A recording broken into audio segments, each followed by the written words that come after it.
Okay, welcome everyone. Tonight is May 10th, 2010. This is a public hearing for the City of Lowell Zoning Board of Appeals. We have 5 matters on for tonight, 1 a continuance, and 3 articles of new business, and 1 other business, which is a reaffirmation of a reconsideration from a previous decision. Anybody wishing to address the board tonight is welcome to do so, but please, we ask that you state your name and your address before speaking so we don't have to interrupt you. And we'll take the agenda in the order that it's presented on the form that most of you probably have by now. The first matter is ZB 2010-00008. Petition, this is for a special permit. This is a continuance for a special permit and variance. The applicant is Steve Zagoras, 643 Broadway Street, to reestablish relief previously granted, allowing the extension of a pre-existing non-conforming use by converting a 2 to a 3-family and 4 to a 5-family to vary the required parking pursuant to Section 6 and 4.5.2 of the zoning ordinance. Would the applicant please address the board?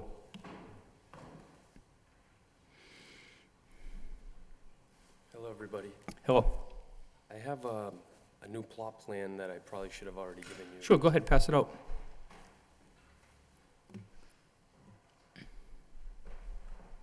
There's also a few pictures in here.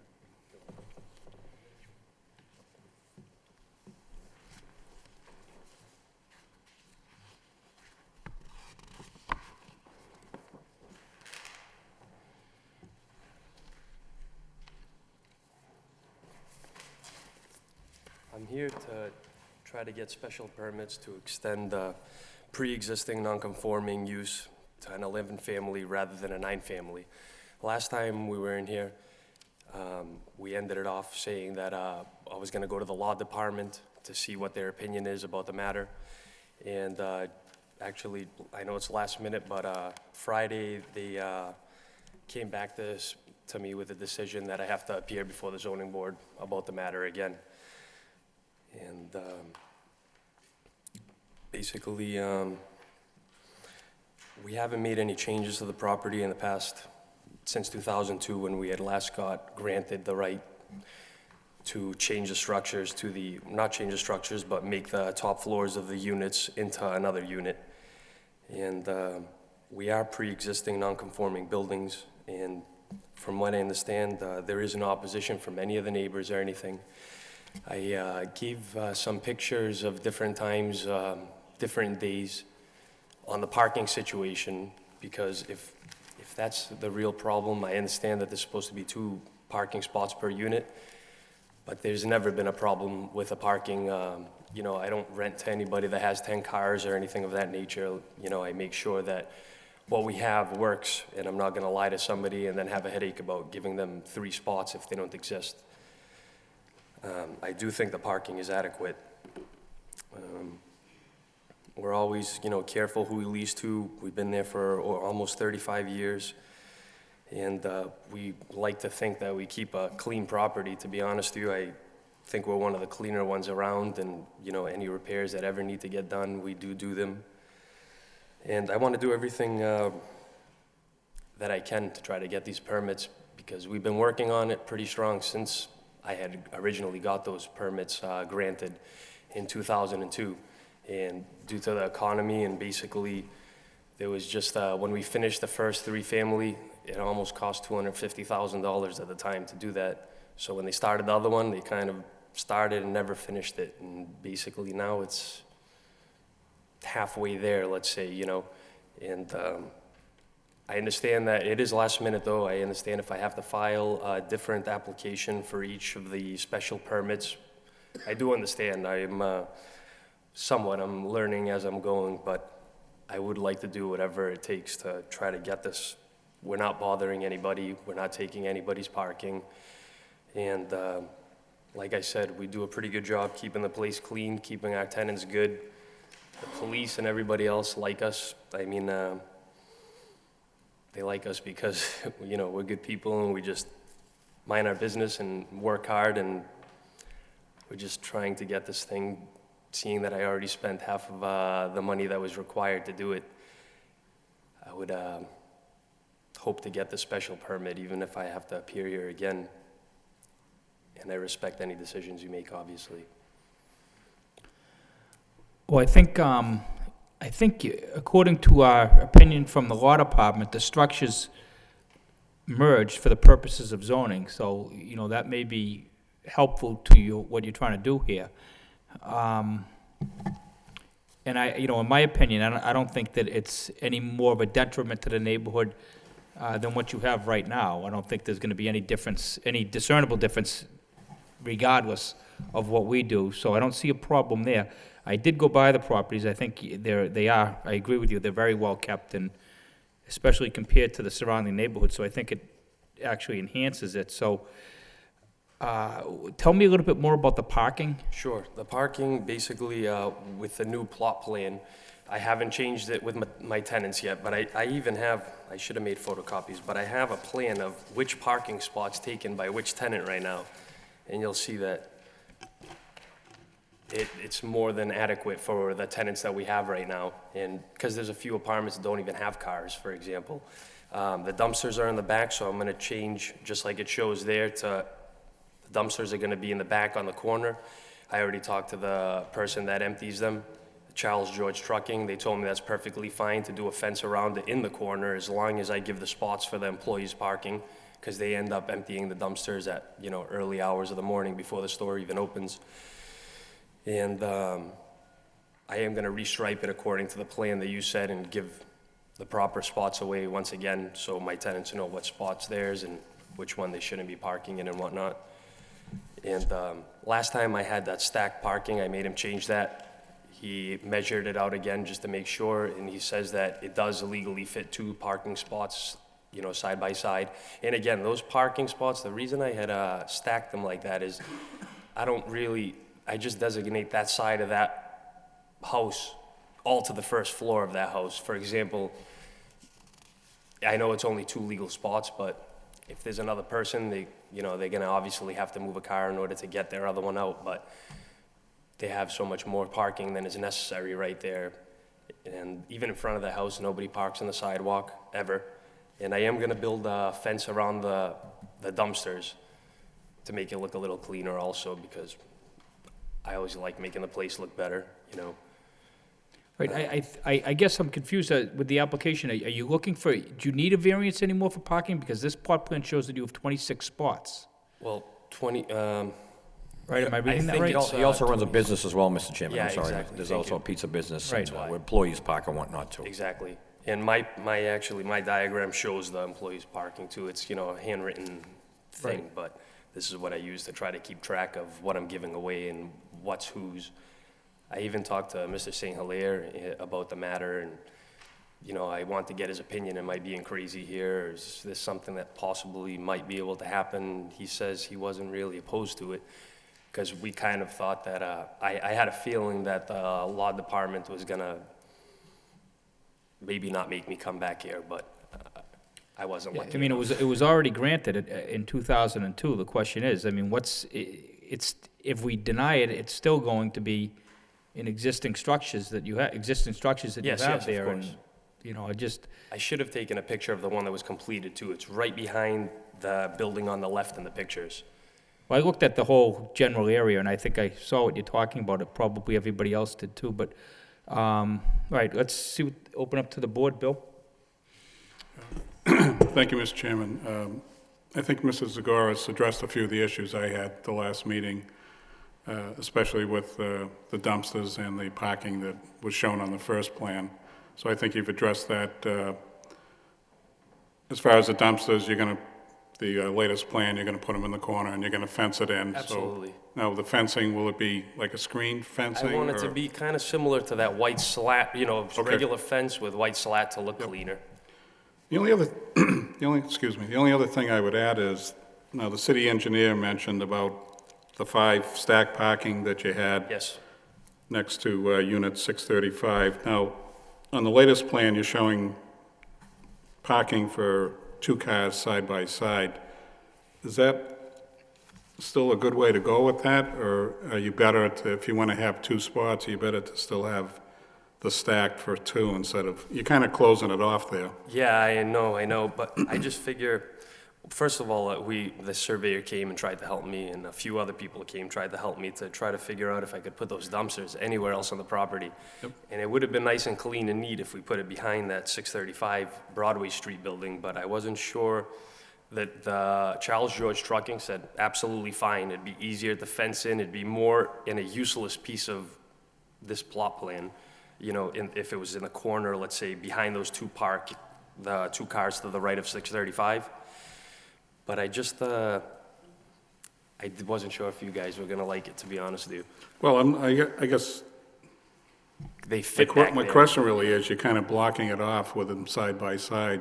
Exactly, but number 16, where it's labeled 16 behind 635, those two spots I was planning on giving to the employee parking in order for the person emptying the dumpsters on Wednesdays to go in from that way, which he claimed he could go in that way or the other way where number 25 and 26 is, but that wouldn't make sense because if my tenants were home, they wouldn't be able to empty the dumpster. So basically, at 635, if there were two people in, I guess, spaces, I'll call it 15 and 16, and then 25 and 26,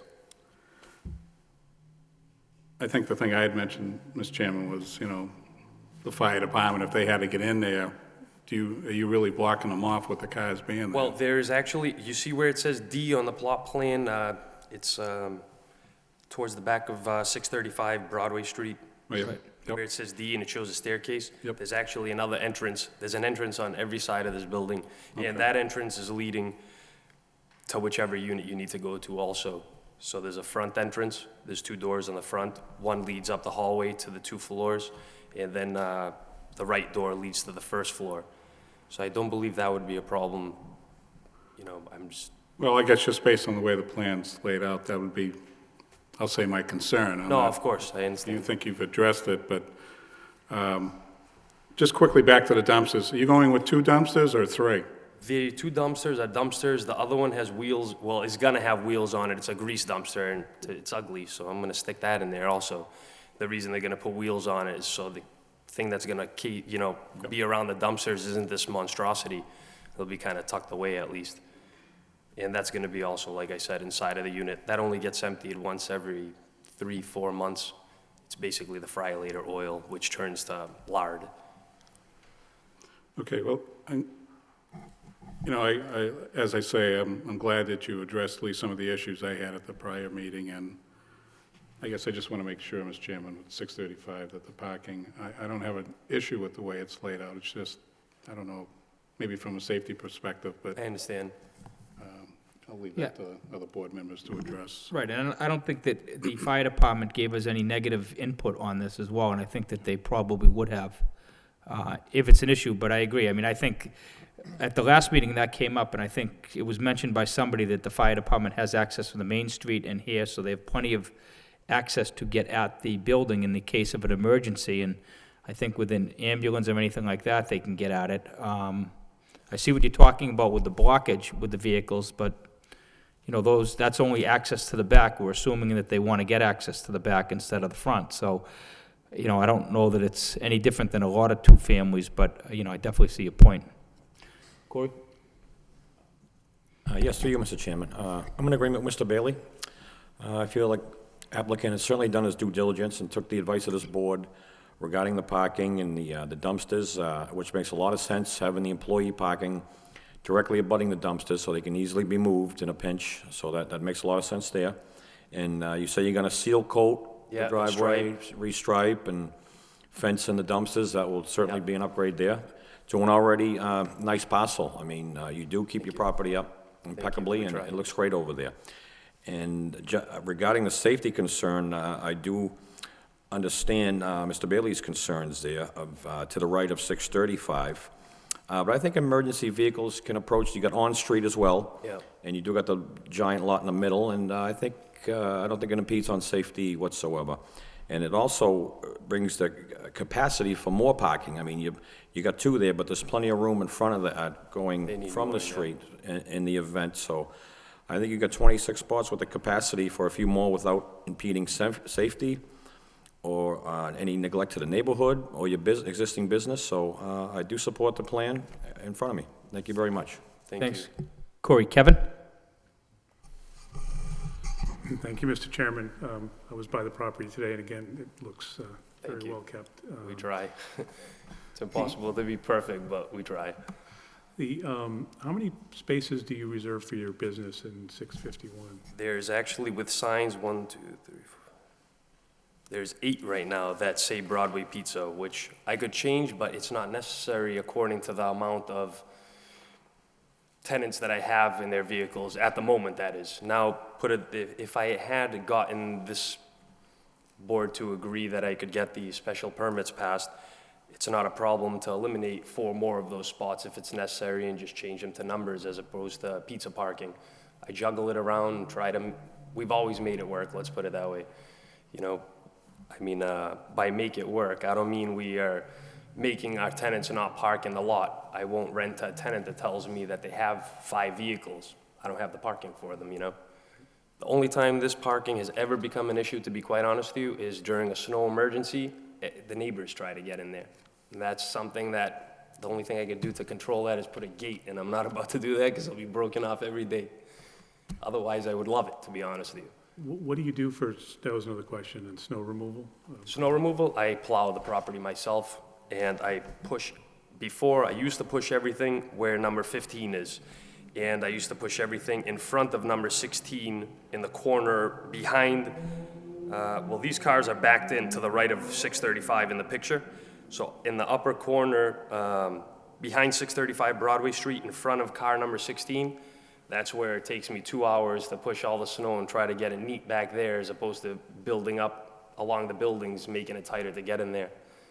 And I do a pretty good job at, kind of new at it, but 5 years later, I'm getting better, and we keep it clean about the plowing also. And just to clarify again, you're proposing to add a unit to 643? It's actually 643. Okay. And the only reason I went for 651 is because we had previously got it in 2002. I figured it doesn't hurt to try to get it again. But I don't even really see us doing that building, if that makes any sense. I shouldn't have put it on the papers to begin with, but I mean, it's a possibility.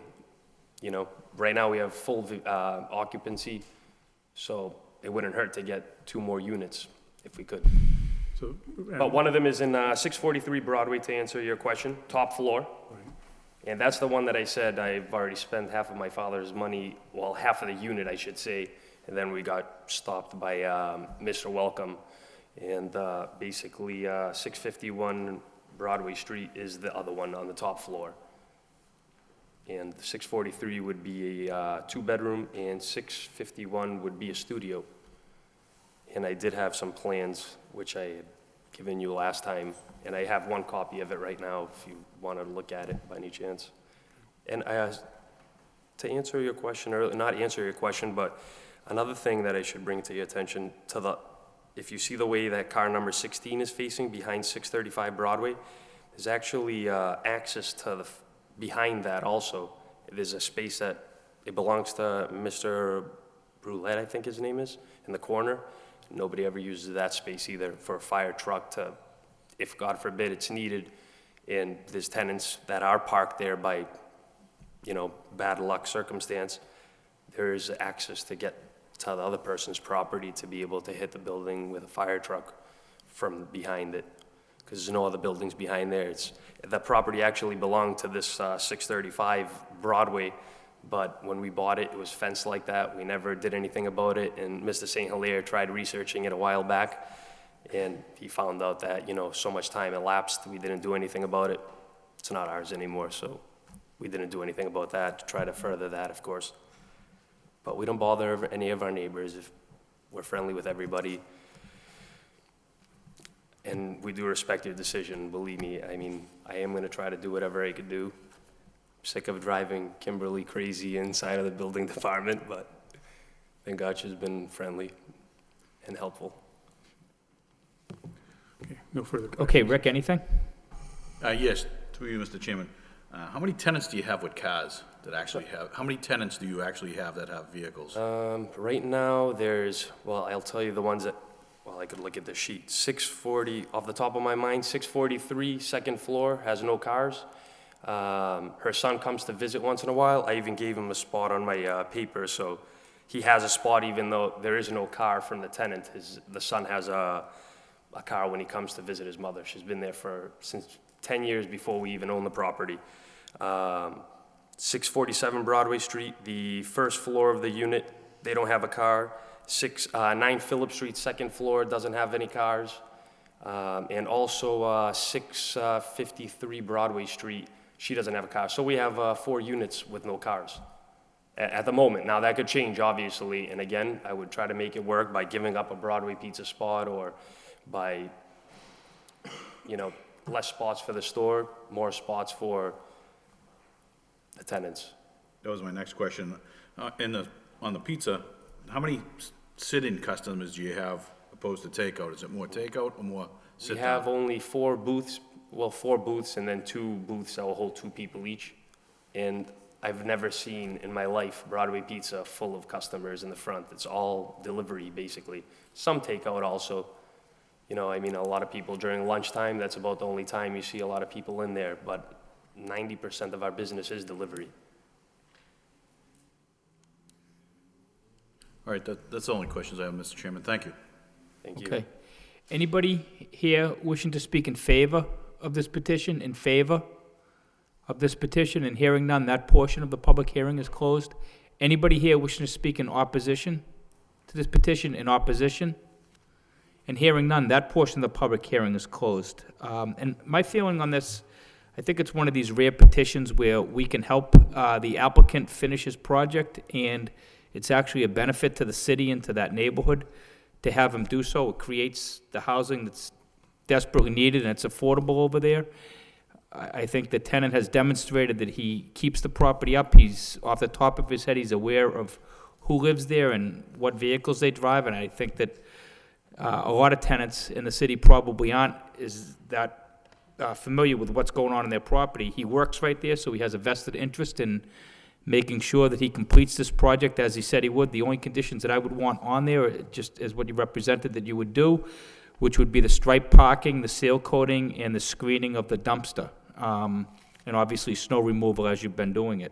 Unless anybody else has any other input or suggested conditions. But I think it's a little bit complicated the way it came to us because it was approved in 2002, but it was approved. And I'm sure back then it was presented in at least the detail that it was presented to us.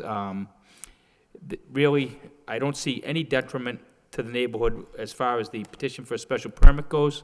And for the variance, I think clearly looking at the plot plan, this land is unique as distinguished by other lots in that area because of its unique size and shape and the way the lot itself is configured within the whole parcel. So I think you do qualify for the criteria for a variance for the parking, and I think that it's a very minor variance that you're asking for regardless of the standard there. But I do think you meet everything, and it's a petition that I'd be willing to support. But that's my opinion. So, Bill? No further questions, Mr. Chairman. Okay. I'd need a motion.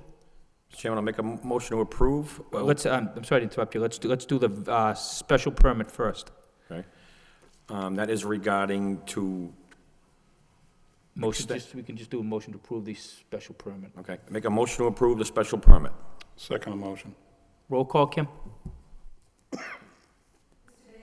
Approve. Approve. Approve.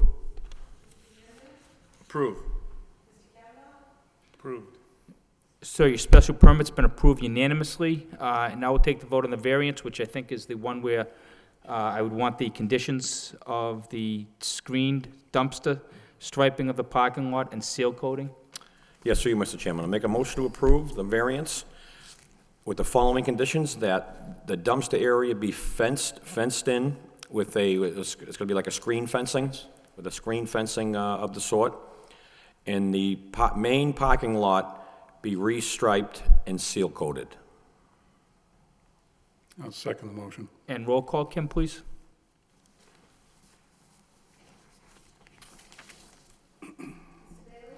Approve with conditions. Approve with conditions.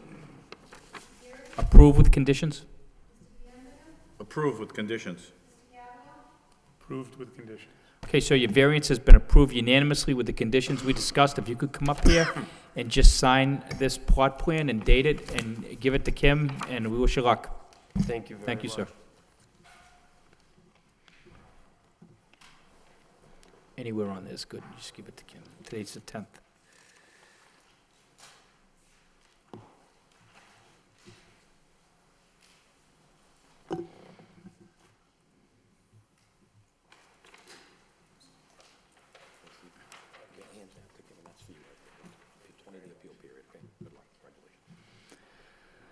Okay, the next petition is ZB 2010-000010, special permit. This is telecommunications. The applicant is Clear Wireless LLC. The location is 204 Liberty Street, located in a traditional two-family, and the petition would like to allow the co-location of a telecommunication facility, antennas, and associated cabinet within the existing steeple for Clear Wireless pursuant to section 7.6 of the zoning ordinance.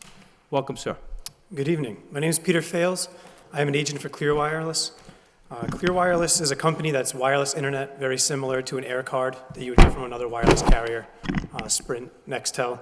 Clearwire is backed actually by a couple of big names, Time Warner, Google, and Sprint Nextel actually owns 51% of their interest. There's a coverage need, or a coverage gap in that direct area of Lowell at 204 Liberty. I also have with me AJ Savant, who is a RF engineer, an RF expert. And this church actually has T-Mobile currently installed. T-Mobile is installed at 54 feet. Clearwire is looking to install 3 panel antennas at the height of 69 feet 9 inches, and then 2 microwave dishes at 64 feet 9 inches. All the work will be interior. The woodworking will be replaced with stealthing material, painted to match. To best of my knowledge, historical has not approached us on this site. The top of the actual spire is 113 feet, so it's not extending the building by any means. And the equipment's actually going to go into an unused attic space at the bottom of the steeple, below the T-Mobile equipment. Okay, and just to clarify, this is all being housed in an existing steeple, so it's a co-location? Correct. Okay. Which So there's according no- to the you're not- bylaw is the way to go, as well as interior work and co-location. Right, For there's- both aesthetic reasons and whatnot. There's no new structures being constructed there? That's correct. Okay. Okay, anybody here wish to speak in favor of this petition, in favor? Sir? Please state your name and address. John Talier, Hollis, New Hampshire. I'm the treasurer of Calvary Baptist Church, which is the structure this is going into, and I'm in favor of it. Thank you, sir. Anybody else wish to speak in favor of this petition, in favor? And hearing none, that portion of the public hearing is closed. Anybody wishing to speak in opposition? Anybody in opposition? And hearing none, that portion of the public hearing is closed, and we'll open up the board for consideration. Bill? Thank you, Mr. Chairman. First question I have, when you mention a coverage gap, can you explain to me what the size of the gap is, or the radius, or? Thank you.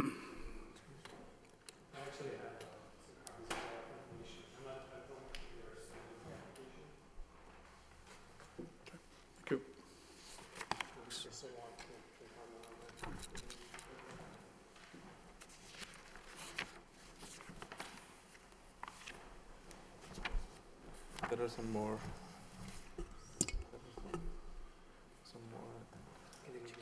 We have like neighboring.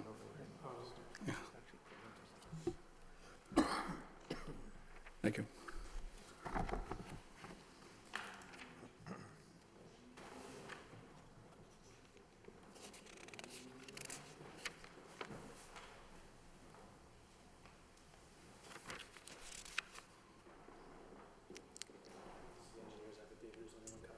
Okay.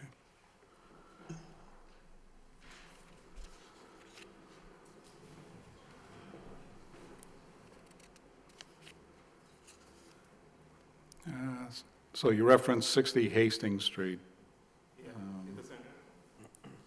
I'm sorry, He's in the center. the center?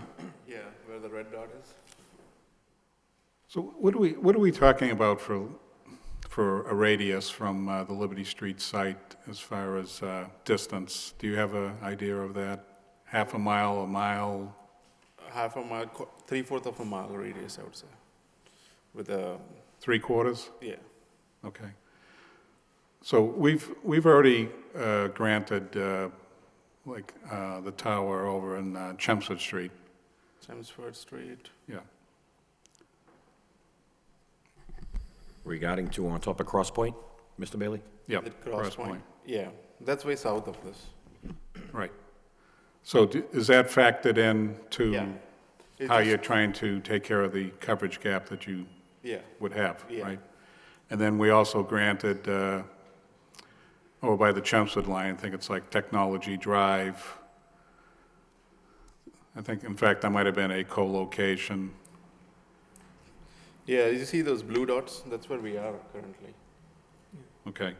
No, I guess my question is, for the coverage gap that you're trying to cover, those two sites must have come into play For this location? for this location. No, I can, I think I can answer. They work together on a line of sight basis.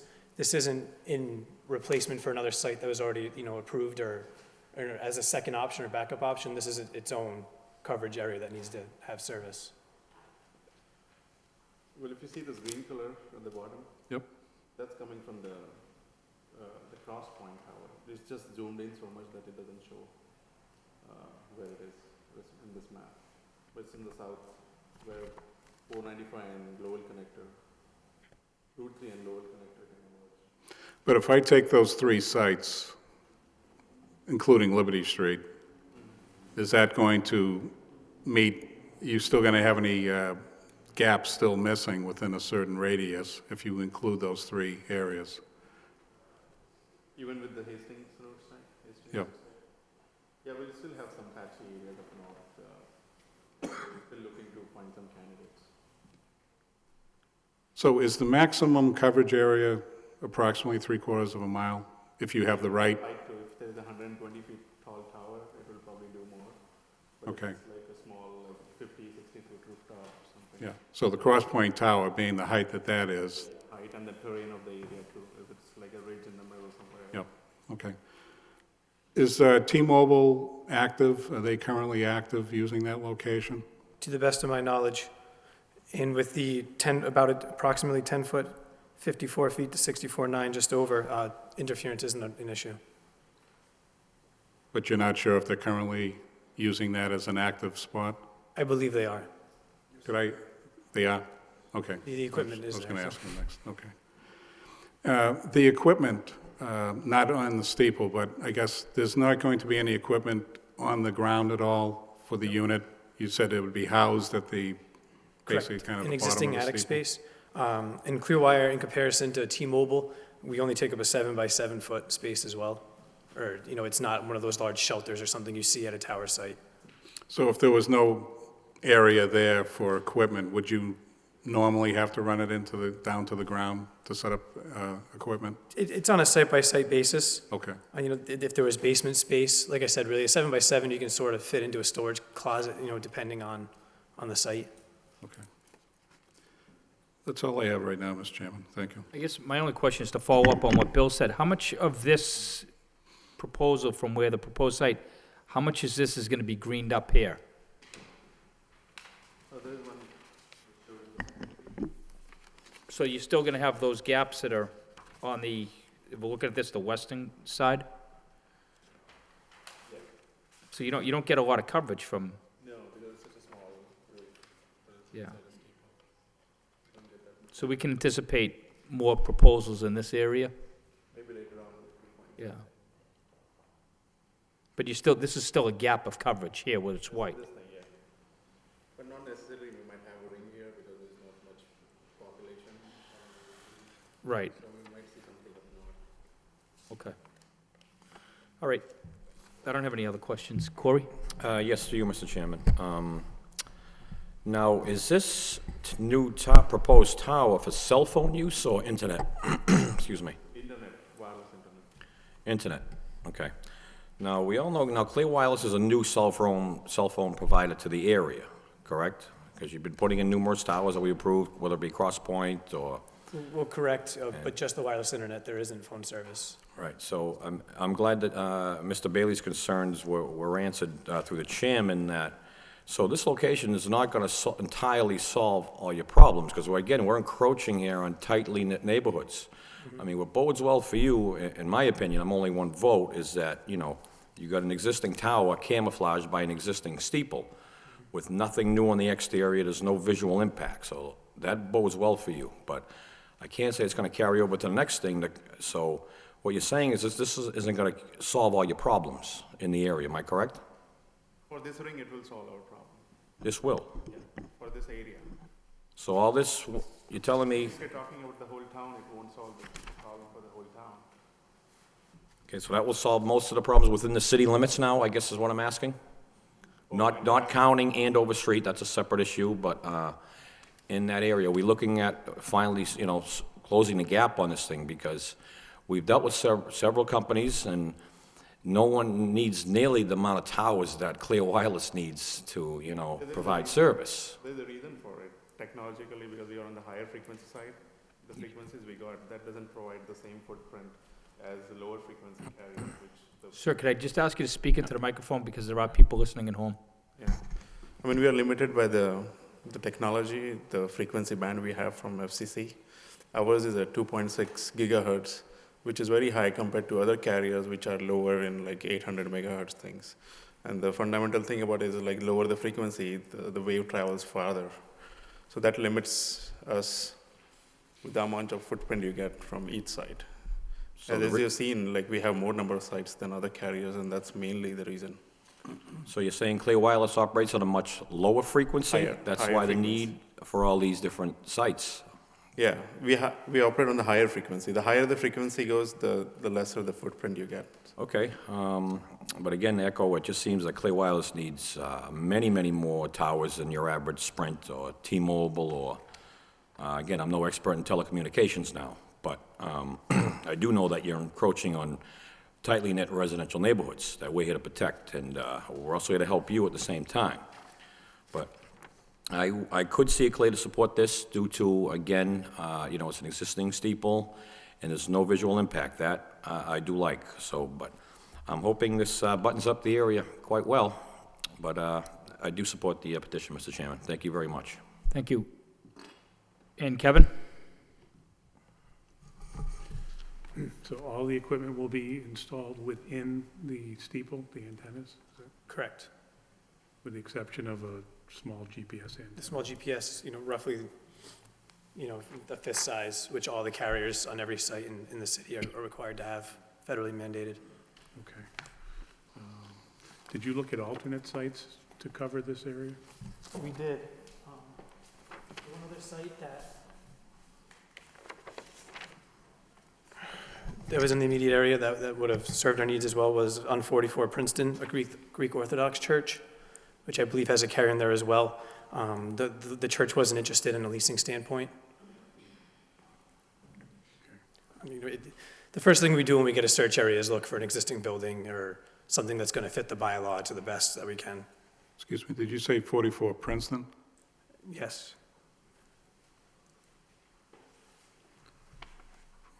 The Greek Orthodox Church. And they currently, that would have been a co-location also, if they were interested? Correct. Sprint and Nextel's in there, I believe. Okay. And there's no additions to the power required at this location? You're able to use the existing powers? You're just going to put in equipment cabinets, or are there other changes that need to be made to the facility? To the best of my knowledge, and I'm not a construction professional, I believe that we're using the same power, and we do sub-meter when possible as well. Okay. But I don't believe we're drawing any more power into the facility, or the church. And your equipment cabinet is at the base of the steeple, I think, as you said. Mm-hmm. Yeah, it's actually an attic space, right below where the steeple. So T-Mobile would be up a level. And will you be changing the material on the steeple? There was something in your application about... Correct, it's wireless friendly fiberglass, that, a replica of the material that's there, of the wood. So you'll maintain the the aesthetic of these steeples. Correct, and that's something that goes into our leasing with the church as well. They obviously have a very vested interest, and that's something that they pushed, that we abide by. Did you look at the structural integrity of the steeple? Was that investigated? A structural analysis. The structural, yeah, the integrity of the steeple. We should have that completed for the building inspector, Okay. in terms of the, if you want to put that as part of the condition for receiving the building permit. Okay. Any other, going back to what my fellow board members were asking about, this is a small effective coverage area for this site. And what you've submitted for coverage maps still appear to be gaps. Are these, do you have other sites that are under investigation now? We are currently working on other sites in the city, in terms of both leasing and getting zoning packages together as well. There's a few other site acquisition agents that are working as well. No further questions. Okay. Thanks, Kevin. Rick? No questions, Mr. Chairman. Okay, need a motion? Mr. Chairman, I'll make a motion to approve the special permit. Second the motion. Roll call? Approve. Approve? Approve. Approved. Approve. Okay, so you've been unanimously approved. Please come up and just sign these two forms and hand them in to Kim.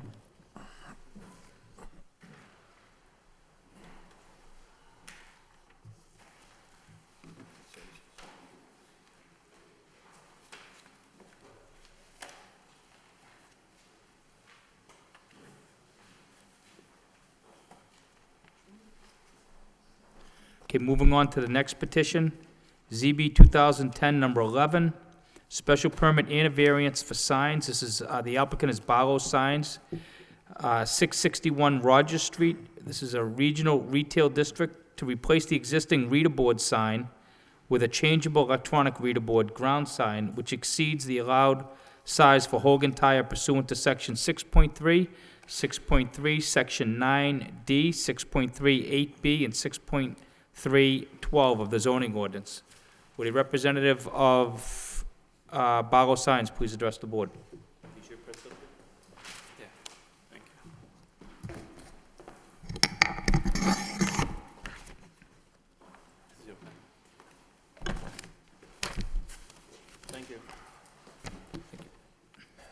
Thank you, Mr. Chairman, members of the board.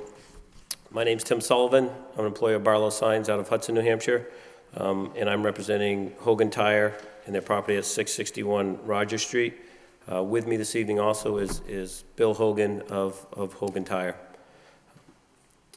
What's happening at this property is Hogan Tire is in the process of upgrading their reader boards at their 6 locations to the electronic reader boards, which will allow them to be controlled and changed from one central location. So in effect, they'll be able to send a message out to all 6 locations and control all their boards at the same time.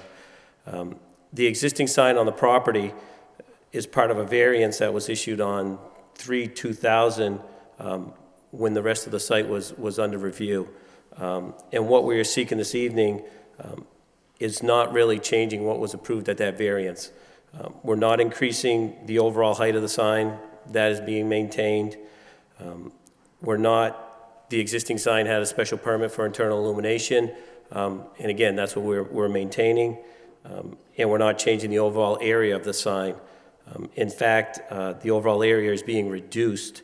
The existing reader board is 33.1 square foot, and our new board is 26.8. So we're reducing that sign by 20%. Since I know how this type of sign is being handled right now with the city, and I know that the planning board is in the process of coming up with some guidelines and regulations for this type of sign. We are hoping this evening to almost piggyback some of the approval that happened as part of the 495 Chrysler sign, which is basically, a couple hundred yards down the street from this property. That was approved by this board in January of 2010. What we're hoping is to seek approval for this sign with some regulations that controls how these types of signs are used. And I feel that's important with this type of sign is that they are controlled as to how they are used. We are willing to state that this sign will have no blinking, no scrolling, no animation. It will consist of one message that comes on, fades on, will hold on the board for 20 seconds and fade off. The sign will have a standard dimmable feature, so its brightness is reduced greatly at night. And typically where this location is, I can actually see this board being reduced 20 to 15% down. If 100% is full, I can see this board being run at 15%. And with regards to the sign that's there presently now, at night, that's a white panel, basically, with black letters on it. This sign will not be as bright as that sign. Once you have a graphic on there, if you have a photo on there, it's not going to be a big, bright, in-your-face sign as opposed to what is presently there.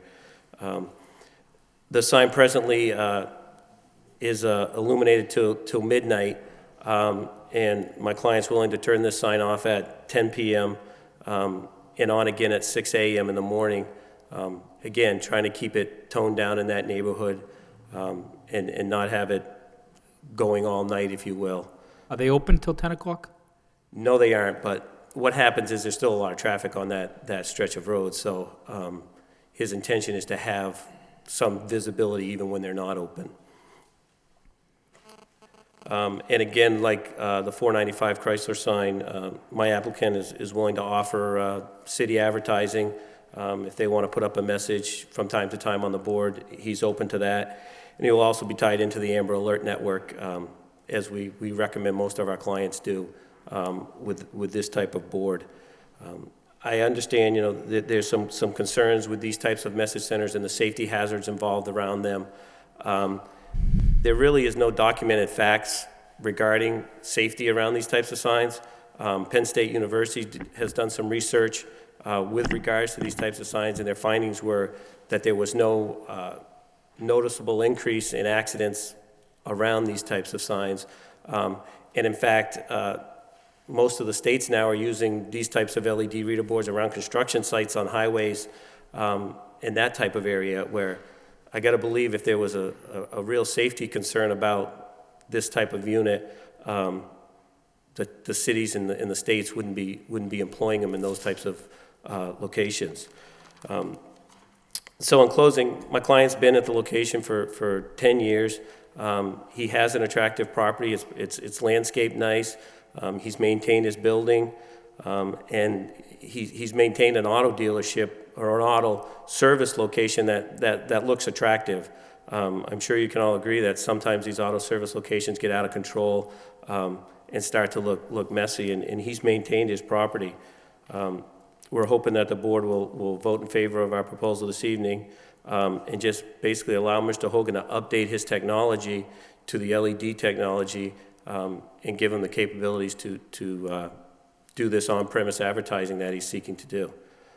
Also, Mr. Hogan would like to speak a little bit about his business and what he's looking to do, and then we'll be happy to answer any questions. Thank you. Mr. Hogan. Good evening. Yeah, just to reiterate on our business, we are a family-run business. My grandfather started Hogan Tire back in 1915, so we're going into our 96th year. We know what it means to be a good neighbor. We like to keep our shop clean, our buildings painted, our landscaping up to date. But we find that with the economy the way it is, any competitive edge that we can get would help us. We feel that this sign would help us hopefully grow our business a little bit in the Lowell area. And I hope that you look favorably on it. Thank you. Thank you. And now might be a good time if we can hear from Rachel, our sign coordinator, and to get the city's input after reviewing this to see what they have to say. Welcome, Rachel. Hi, how are you tonight? How you doing? Good. I'm Rachel Kisker. I'm a design planner for the Division of Planning and Development, and I spoke to Barlow Signs earlier in the week. Well, I sent them a draft of the memo that I forwarded to the board, and then sent them actually a copy of the final, just so you know that they had a chance to see it before tonight. They declined they didn't feel the need to talk. I said we could, chat on the phone if they had any questions, but they didn't have any questions, so here we are tonight. Basically, it's the same, I feel like I write the same thing sometimes each time I see you folks, but, it exceeds the size. It's internally illuminated, as we've talked about. It's a moving sign, even if it's not going to do any splashy graphics. It's still a movable sign, which is not allowed by right. And the 495 sign shows, and I think we wrote this in the memo about the 495 digital sign, that, it's kind of setting up this trend for Rogers Street. So I don't we don't think in our department that that's the trend that we want to see on Rogers Street. I understand that there are, arguments from the people that make the signs, from the businesses, about all the benefits, but there's also the aesthetics, the master plan of the city of Lowell that we want to uphold as well. So we are recommending denial. I know that the planning board met last week and discussed the sign, and also, I don't know if they officially vote on it, but I spoke to Aaron Clausen, the associate planner, and I read the minutes from their meeting, and they're also seem to be against it. Is my understanding that they're also against it. So we just don't think it's necessary. If it was to be granted, perhaps there could be some condition that could be met. Their sign is big. As I said in the memo, the whole configuration is well over twice the size of the 30 square feet that is written into the code. Perhaps there could be a change there if you feel that this digital sign is appropriate. But we would just ask, that it doesn't meet the hardship for a variance, and respectfully request that the board deny the application. Okay, thank you, Rachel. Thank you. All right, anybody here wishing to speak in favor of this petition? In favor? And hearing none, that portion of the public hearing is closed. Anybody here wishing to speak in opposition? In opposition? Mr. Chairman, members of the Zoning Board of Appeals, for the record, my name is Mark Goldman, 58 Oakland Street, Lowell, Mass. And I was at the planning board meeting last week when this was brought up by the planning board as part of their agenda. The gentleman from Barlow Signs spoke. I'm against this because we've already have one in that area, not that far away, and I also believe that neighborhood character is very important in that neighborhood, and I don't believe that we should have businesses, 10 businesses coming in with, with these type of sign requests, because it just does not help that community and that neighborhood. Plus, every time you're going to look at that from one sign to another, if you're driving, you're going to get distracted. So I am opposed to this, and I urge that the board vote against it. Thank you. Thank you. Anybody else wishing to speak in opposition? In opposition to this petition? And hearing none, that portion of the public hearing closed. We'll open up to the board. And Bill, any comments, questions, concerns? Yeah. Through you, Mr. Chairman, Mr. Sullivan, could I ask a couple of questions? Sure. Did you mention about the timing of the changes? Yes. Messages? The message will stay static on the board for 20 seconds, and then it will fade off, and a new message will fade on. They won't scroll on, they won't drop on, they won't pop on. It'll just be a fade on and fade off. Okay. And what types of messages would we probably be saying on a normal basis? It would be messages about weekly specials, products that they have. People may not know that Hogan Tire does oil changes and that type of advertisement. And Ms. Sullivan, would you know the last time that sign was actually changed? Geez, I wouldn't. Or if Mr. Hogan knows? Probably been 2 weeks ago at the latest. The actual reader board that they go out and change manually has been changed. Yeah. No, I mean, It kind of has a generic message on it right now, and that's kind of what you end up doing with this type of sign. You can't, you know, pigeonhole into a specific. right, I think you stated you've been in that site for 10 years? How many times has your sign changed over 10 years? Do you have any idea of? I believe that's the original sign we put up there. That's the original sign? Yep. Yep. Okay. But Ms. Sullivan, you had mentioned there's a 20% reduction in size? Yes, Okay. of the reader board size, not your overall size, but Right, the existing right, reader board. yep. And the sign hours, the reader board hours will be 6 to 10. Well, presently the sign is on the 6 to midnight. Yep. Or midnight, it shuts You down. were suggesting 6 to We'll 10. back it down to 10, yes. And the hours of operation, is it 7 days a week you're open? It's 6 days a week. It's 7:30 a.m. to 6 p.m. Monday through Friday, and then 7:30 a.m. to 4 p.m. on Saturday. Closed on Sunday. Yep. Okay.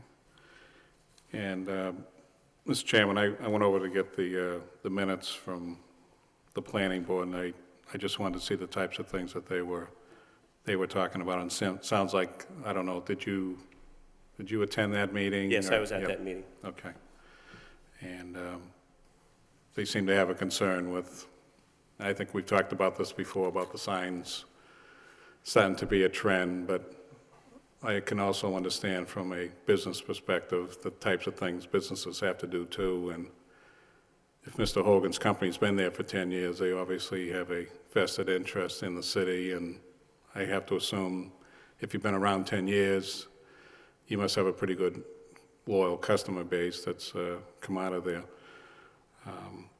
One concern that Mr. Hogan has too is that there's a Town Fair Tire, which is one of his chief competition, scheduled to open just up the street.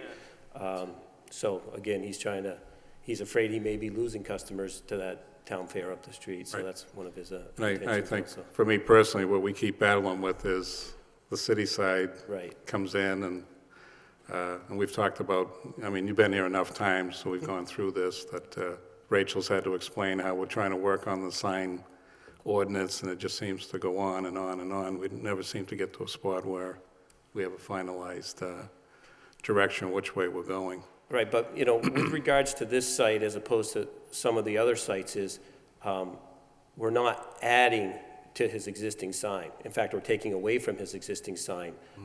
And what we are adding is just the technology. We're not increasing sizes, we're not increasing illumination, because the existing sign is already illuminated. So again, all we're doing is just, he's upgrading to a technology that makes the sign more useful, I guess, if you will, for him. That's all I have right now, Mr. Chairman, thank you. Okay, and Corey? Yes, to you, Mr. Chairman. For starters, I would like to commend Mr. Hogan and his family for the great reputable business that he does run there. It's a great benefit for city residents, and I know you're very neighborly, and you work with business across the street regarding parking, and I think that's great. However, now, with a reader board at this location, now, it differs from the one, we all know, you know, just no more than a quarter mile away, this board did approve one at a car dealership. But this, you know, these signs are getting to be a trend, as Mr. Bailey said, and it's a case-by-case basis, in my point of view here. And what doesn't bode well, in my opinion, is that the location of where Hogan Tire is located. Now, the car dealership is located, again, right on Rogers Street, but it's 2 lanes each way. Now, right after where Phoenix Avenue and Douglas Road meet together, coming off of 495, it merges into 1 lane, okay? And that gets pretty hectic. I think we've all traveled that road. I myself got beeped at just the other day. People think you're cutting them off, and you're merely just trying to merge into 1 lane. It gets very hectic there.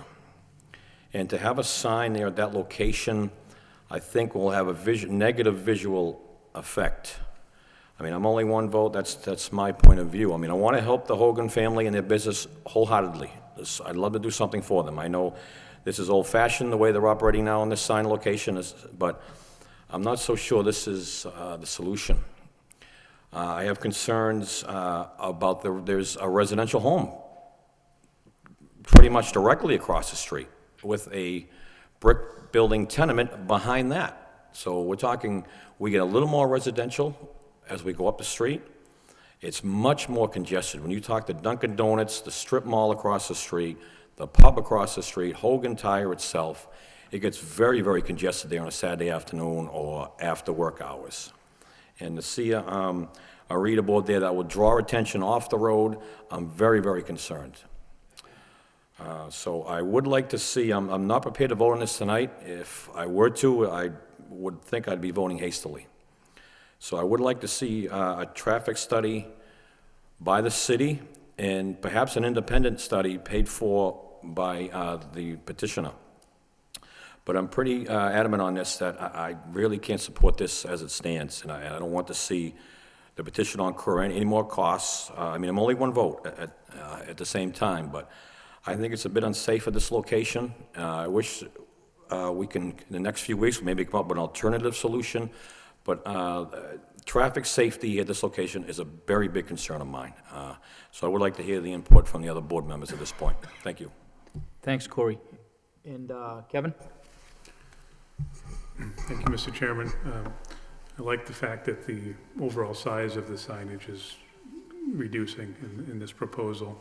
One of my concerns is the frequency of changing of a sign like this. I wonder if there's an option to slow it down to make it a little less dynamic, as one way to maybe to help address some of the concerns about safety or distraction while still meeting the business owner's interest in promoting his business in a safe but a more effective way. That's really the one question I'd have, and want to hear if there's any. I think you could slow the sign down. Again, within reason, I guess, with what the board feels. I wouldn't go much more, if we're at 20 seconds is what we're proposing, I probably wouldn't go much more than a minute. Again, it's not going to be, to be honest with you, it's not going to be a situation where I think you even notice the sign changing. With the fact that it's a fade off to black and then fade back on. I don't think it's going to be a situation, I could understand Mr. Belanger's concerns. If it was a situation where, boom, the message pops off, boom, the message pops on, you're right. It could be distracting. But when the message comes on in a slow fade, remains static for 30 or even a minute, and then does a slow fade off, the motion isn't as drastic as a spinning, scrolling, dropping, which is happening with a lot of the other boards on that stretch of road. Again, for the majority of the time, it's going to be a static sign, if you will. But again, if the board would entertain a longer time, I think that's okay with us. That's my one comment, Mr. Chairman. And Rick? Through you, Mr. Chairman, you're talking about the change of the sign and stuff, the time frame. Obviously, right now, we have a message that goes up for probably either days or weeks, depending on what's going on. I know it's newer technology. Is there a way that obviously, if they have a special for the day, that they could leave that special up instead of scrolling through 30 specials? I mean, we want to work with the Hogan family, obviously. They're good for the community, good business. But again, these signs are starting to pop up, and there's other communities that are fighting now to get these signs taken down. In working with the city, I think we have to come up with some type of plan that we allow them, but you only do certain things with them for the time being, like, a special for the day or whatever have you, instead of 20 seconds, 60 seconds, instead of scrolling these messages through. And maybe we'd come out with a bit of a favorable outcome. And that's just one idea. I know the technology is what everybody's looking for, so they don't got to go out and paste the letters and the numbers up every day. Correct. And again, with Rachel, they're still working on the new zoning change, that maybe we could get that in there. Right now, I don't think I could, support this unless we can really sit down, or the petitioner sit down with the city and see what we can work out, for changes, whether we do it on off days, try to blend things in so it's not always scrolling. I mean, I would be, first of all, I appreciate the kind words. We would definitely be acceptable to, slowing the changes down. I don't know if one a day would make sense, but, to some point, I think we could come to an agreement on that. And Mr. Belanger, you mentioned, later in the evening where the traffic gets a little more congested there, maybe, right now we had it set for turning off at 10, maybe 9 o'clock is better, maybe 8 o'clock is better. We're closed at 6. We'd like to get our message to the people that are driving by, going back and forth to home, but we don't need to be on all night. We don't need to be on, forever. So I think from what I'm hearing, if we could come to some agreements, then we'd be happy to work with you. But the other question too is, with this Amber Alert, if you put this sign to sleep, it takes some time for it to come back up to put that alert on, correct? Well, it's actually minimal. To be part of the Amber Alert network, you need to leave your computer on 24/7. The sign itself won't be on, but you need to leave the computer on because they will basically break into your computer and post a message on your board. And as far as the board being warmed up, it's an LED product, so it really doesn't have to warm up. The time frame would be if you had to turn your computer on and let that boot up. But the intention of the Amber Alert is to get the message out there instantaneously. Yeah, if you could work with the city, maybe we could be in favor of this. Thank you, Mr. Chairman. Right, and I think at this point, I'm not willing to support it as it's being presented. The 1 minute, I don't agree with it all. I agree with Rachel Kiska that, this is the kind of thing that we're trying to get our arms around right now. And you do a very good business there. I've been there for a long time too, and despite not having exactly what you want for marketing, you do it seems like you're very busy there. So that's a sign that you do a good business. So I'm not trying to do anything that would hurt your business, but there's also a neighborhood that does need to be protected there. I think Mr. Belanger brought up a good point. That particular area is more residential because where your sign would be pointing, it's a brick apartment building, there's another residential building there, and it goes up the street towards a neighborhood. It's also a very difficult merging point there. That's where it goes from 2 lanes to 1 lane, and it just, for some reason, they never extended that or painted it. It's not your fault, it's been there, for 30 years, but it's a very difficult spot. And I can't even imagine what it would look like changing every minute there down the street. But I think your bigger problem is I don't think you meet the criteria for a variance. I can't see how you would, but maybe you do.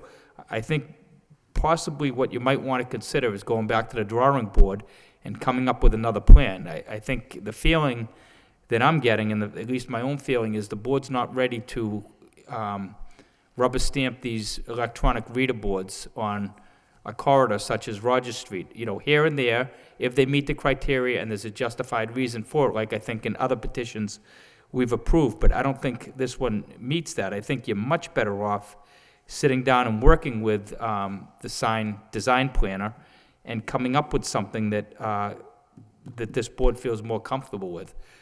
I agree with Rick. If something where technology is changing, and if you did a sign that was going to be an electronic reader board, but the same message each day, you have 7 days to do that all day. And the other issue is I wouldn't agree to approve it much beyond the hours of operation, mainly because you're not there anymore, but all the neighborhood still is there. So there's no reason to have marketing that it stays light out most of the 5 months out of the year until 7:30, 8 o'clock anyway. So there's really just a few months that you're looking beyond that. But I think it's a real stretch to approve this sign. But if you want to get a continuance for a few meetings, sit down with Rachel, see if you can come up with a plan, working with the planning department, and something that you could bring back to us that we could accept. But I think you need to make an argument to us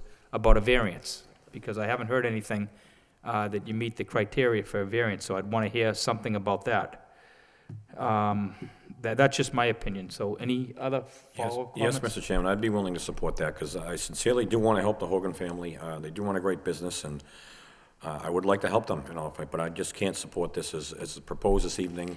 I don't think it's beneficial to his business or the neighborhood, especially to the neighborhood for that matter. So I would like to see him sit down with Rachel. I'm willing to give him 2 weeks, 4 weeks, whatever he thinks is adequate, and we'll go from there. And I'm anxious to hear the results. And you might come up with a completely different plan for the sign that doesn't include electronic reader board that, still helps your business, and maybe there's another way to do this. So just some thoughts. So what would you like to do? Would you like to go for a continuance? Yeah, I think Yeah, we'll go for a continuance. You have another meeting in 2 weeks?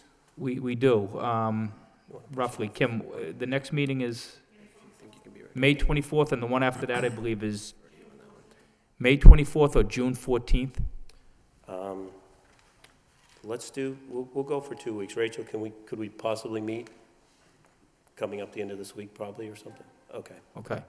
And we always recommend you do that anyway. Sometimes it schedules, you can't return calls or whatever, but, it really, before coming to the meeting, it helps if you have that conversation out there rather than in here, because, you don't have a chance to talk back to each other, and we're just hearing both sides, and that's her job, is to I tell, understand. we rely on her professionalism and expertise, so. Right. With respect to the variance criteria, if the board were to deny us this evening, we would still have basically the sign that's presently there, which means we would still have the square footage that we're asking for this evening. We would still have the special permit of the internal illumination. We just wouldn't have the technology of the reader board. So that's kind of where, we've got a sign that has already been approved through a variance, and again, we're just trying to change the technology. So you're saying you only need a special permit, you don't need a variance? Well, because we're removing the sign and putting up a new sign, then we need the variance.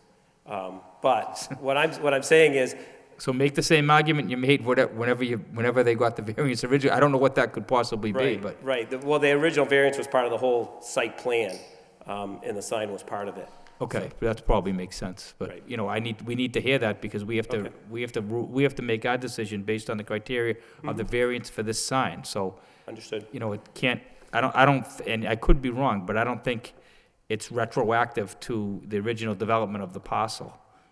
Where I could definitely see where maybe there was a variance, for that back then, but, Right. and I don't know, we don't have any evidence that it included the sign at that time. That might have just been thrown in there, for all we know. But again, I don't think there's anybody has anything bad to say. It's only good things to say about Hogan Tire. Now, you mentioned a competitor coming in. Correct. Right, I can assure you that nobody's been before this board for a reader, No, because the competitor's actually It's in Tewksbury. in Tewksbury, just over the line. Okay. So that's kind of, And do they have a reader board sign? Or are they propose? Because I no. would tend to doubt it in Tewksbury. right. It's not so much whether they have this type of sign or not, it's just competition that close. And that's got my client concerned. Right. Well, I think, for what it's worth, somebody that's been in business for 96 years and somebody's coming in, and somebody's been at that location for so long has some sort of customer loyalty, so. And I think it's to his best interest to work with the city on this. I don't think it, I'm not saying he's trying to shove anything down anybody's throat by any means, but I think it always is better if you come back and maybe you don't agree on all of it, but maybe you agree on 90%, then you need a nudge one way or the other, and then it's a more reasonable request. Sure. Okay? Yep, So, thank you very much. I need a motion to, Yes, Mr. Chairman. Before I make the motion, though, I would like to clarify the issue on a traffic study. I think it's preemptive at this point to have the petitioner pay for an independent study, but can we refer to the traffic department within the city and get some input there? Because I'm curious to see that, what the impact on this. we might be able to, just get their opinion. I doubt the city's gonna go to any expense to do a traffic study. But would you happen to know, Kim, if, when this comes up? I don't, I think for a subdivision or a bigger, parcel, a development such as Lowe's or Target, the city would be inclined, I doubt, for a sign variance, especially in this economic climate, they're gonna Yes. approve an independent traffic study, but I think the traffic there, you know, I live in that neighborhood, I think it speaks for itself. It's pretty congested. And especially that merge going both ways on that. It's right where Hogan Tire is, and no fault to Hogan Tire. That's just, you know, the way the street comes up on the hill there, and it's a dangerous spot. So, Okay. With that being said, I'll make a motion to continue till May the 24th, 2010. Second the motion. and roll call, please. Continue. Continue. Continue. Continue to May 24th. Continue. Okay, sir, you've been unanimously continued to May 24th. But the only suggestion I would make is you do contact Rachel right away, and Correct. the worst thing that could happen is you come back and you say you weren't able to connect for whatever reason. But what would be good is if Rachel, if you do a revised opinion letter, just if you could make sure you share it with the applicant as well as us, so we have some advance. Rachel's good at that. Okay, That's good. great. Thank you, Mr. Sullivan. If you can come up, and Mr. Sullivan, you come up and sign the extension, please? Sure. Thank you.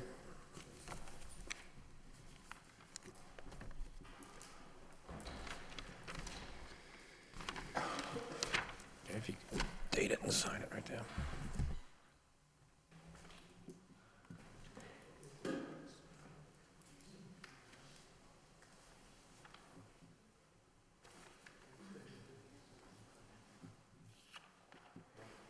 Yeah, to Kim, if you could, thanks. Okay, the next petition is ZB 2010-000012. This is a request for a variance.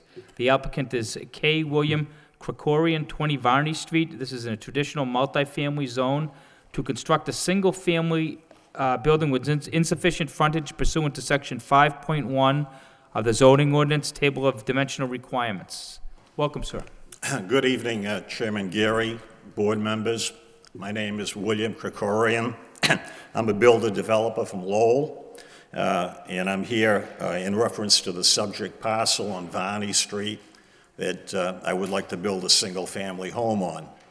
As the board is well aware, the subject lot is approximately 2.5 feet short of the 50-foot requirement for frontage, and I'm here seeking a waiver for that discrepancy in the frontage requirement. Previously on this lot, I think there was a 3 or a 4 family home was on this lot several years back. There was a fire. The home was subsequently torn down by the city, and this lot's been sitting vacant for several years.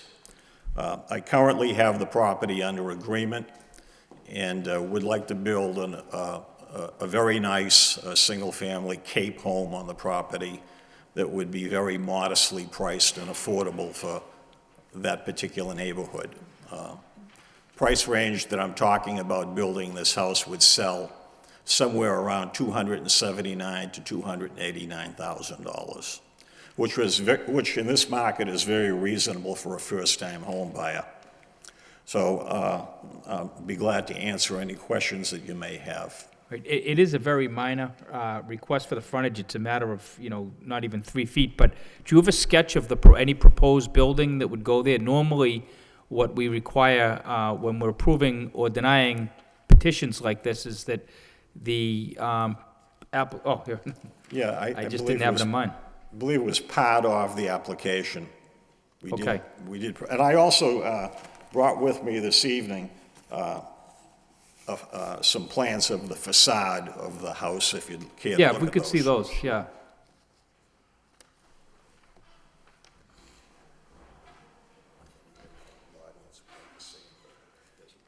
Okay. Is there anybody here on this petition who would like to see a rendition? You can just ask this gentleman right here.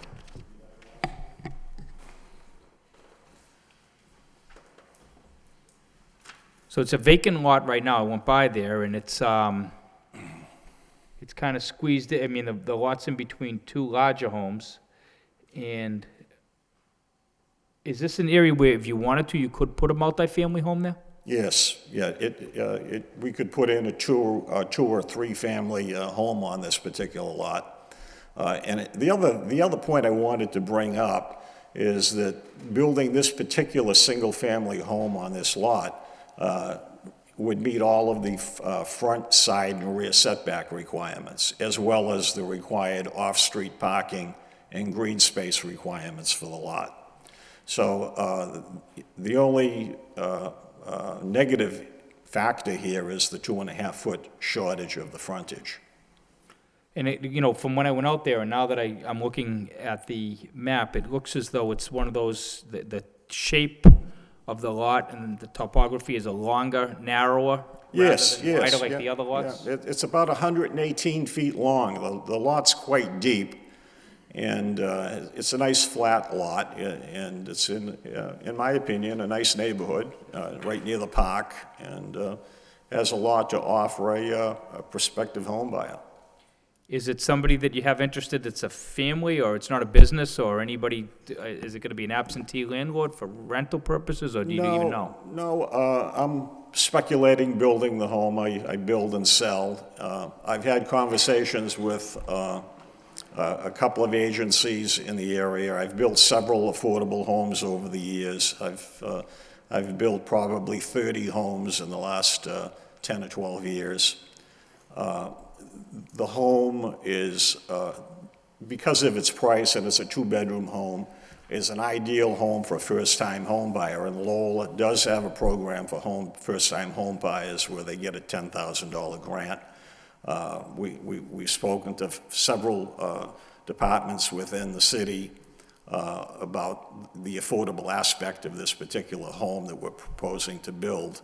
And I feel very confident that the home will sell very easily. I think the neighborhood right now, I don't know of any new construction in that immediate area. So this is a plus that, we're talking about new construction in the acre. Something for a single-family home hasn't been done for some time. Okay, Kim, do you know the planning board weighed in on this? Does anybody? I think they voted on it, approved it. Yeah.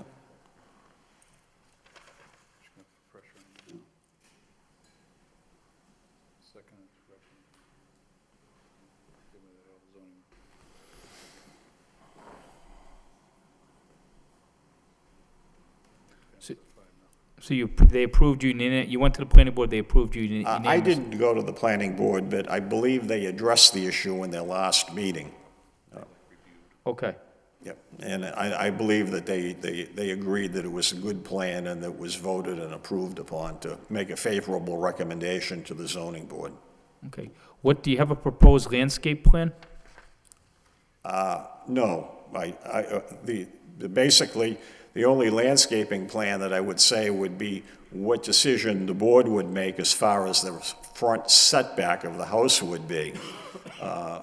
On the plan, I think we're proposing a 20-foot front setback. And then there's a... It looks probably closer to 15 feet from what I can... Yeah, I'd like to set the house back as far as I could, so there is a lawn and shrubbery and some greenage in the front of the house to have a front yard. Well, I'm looking at this plan, so I'm picturing a couple of trees there, or Yeah. something in the front, or is that just? That was my architect did that. I think he didn't see the lot, so there wouldn't be much room for a couple of trees, but... No, the trees are bigger than the I house. could put some very nice shrubbery and some grass in front of the house. All right. Okay, anybody here wishing to speak in favor of this petition? In favor? And hearing none, that portion of the public hearing is closed. Anybody here wishing to speak in opposition? In opposition to this petition? And hearing none, that portion of the public hearing is closed. So we'll open up to the board for consideration, and Bill.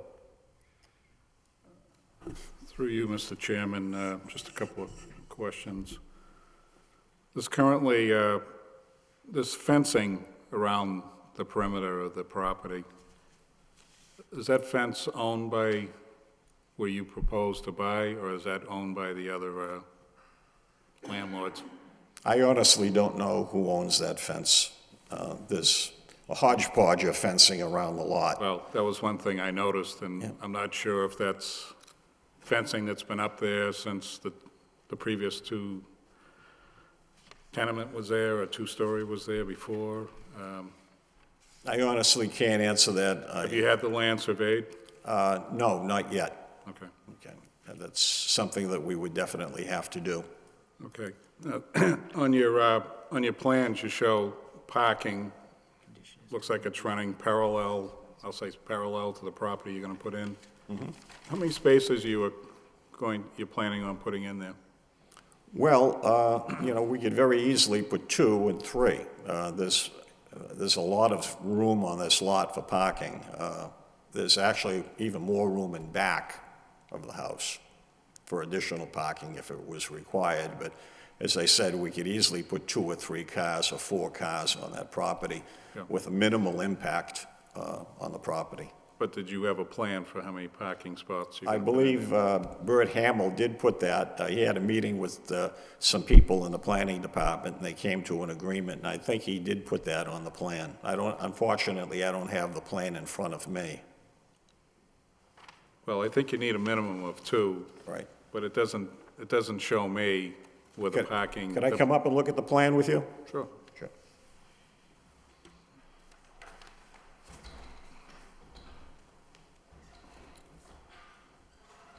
I think that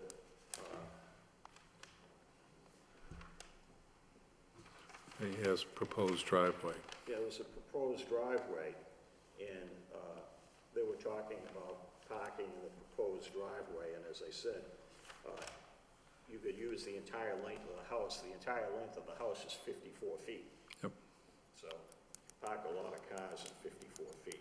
3 would be no problem whatsoever. Right. You can, just because there are people listening at home, they can't hear anything you say when you're up here, so you have to just address that from the microphone. But the applicant just expressed to the board that there is, I believe you said 54 feet? Yes, the house is 54 feet in length, and there's an adequate driveway that runs down the entire length of the house. And in 54 feet, we could very easily park 3 automobiles. And there is additional space behind the house, so parking should not be an issue under any circumstance. No, I don't think there's an issue with the parking, but as the chairman had stated earlier, when we receive a set of plans, it shows where you're going to have the parking or your driveway. Okay? It doesn't tell me how many spots you were going to put in there. Okay, I understand. You know what I mean? Right.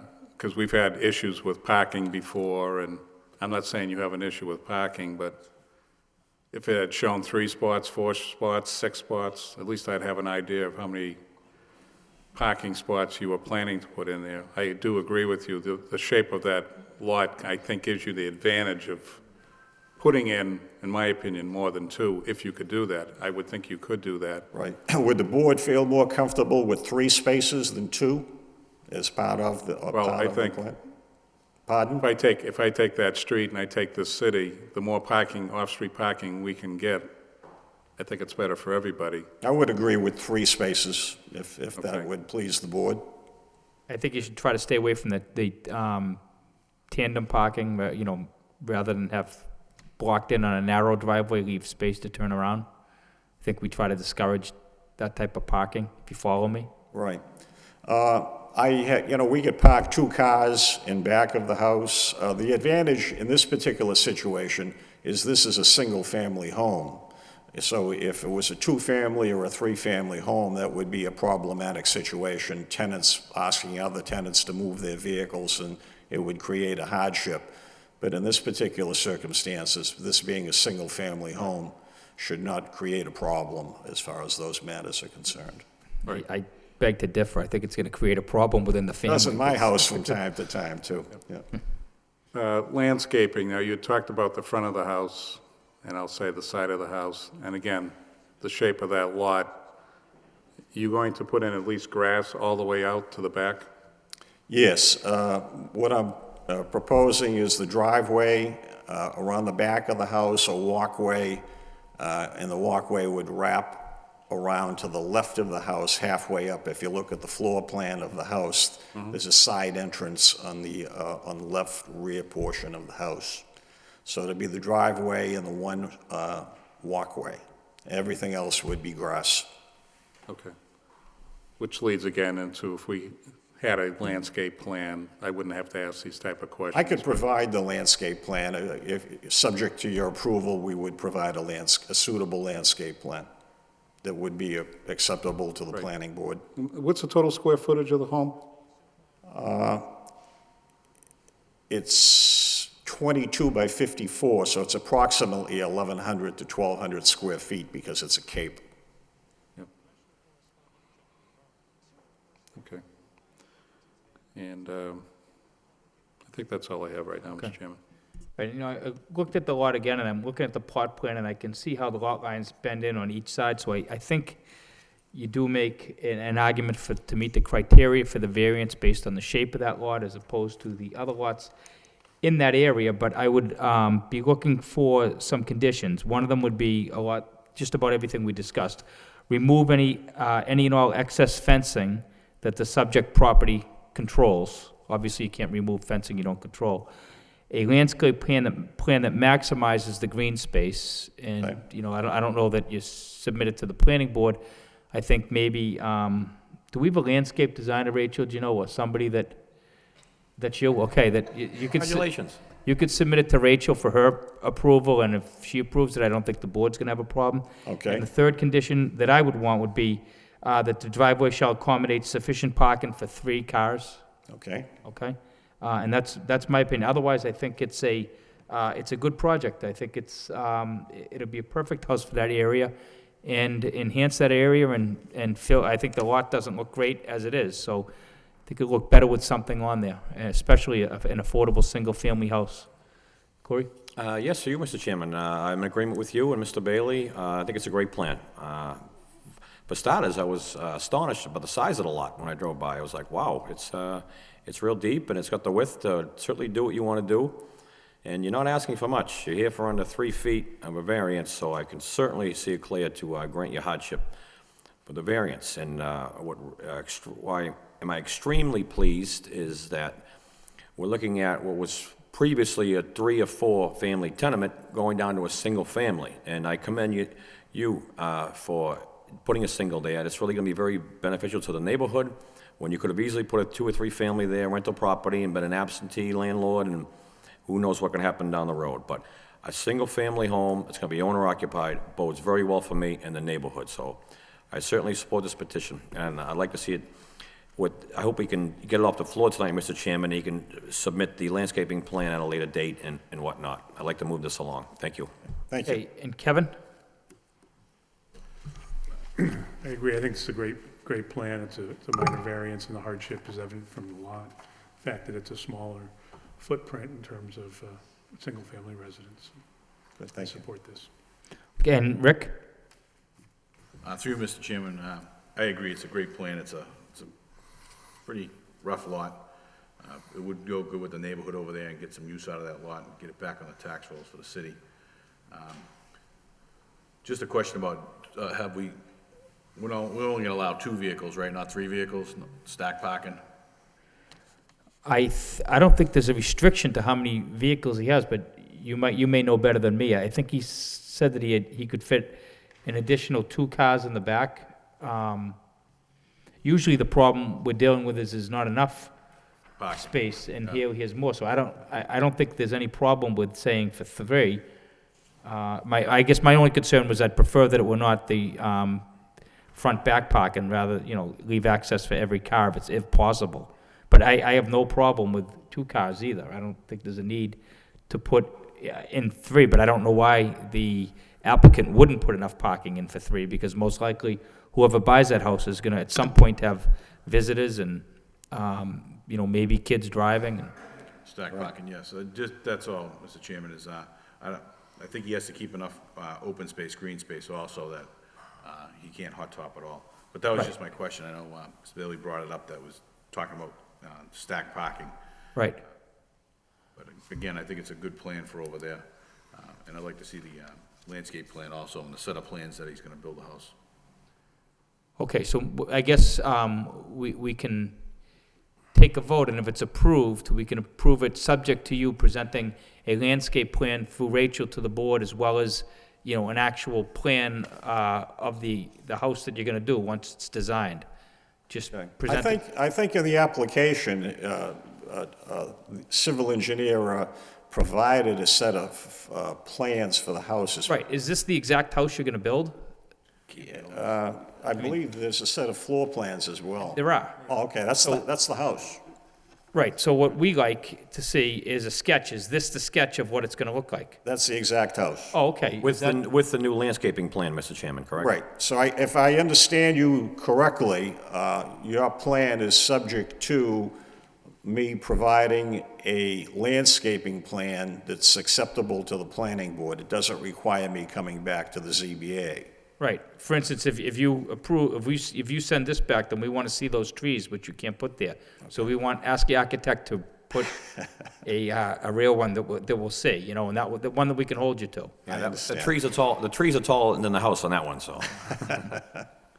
All right, and that can go through Rachel to this board, and there'd be no need to appear again before this board unless we have some issues with it, and we can deal with Rachel. Okay. Through that. I think you can do it that way, Rick, right?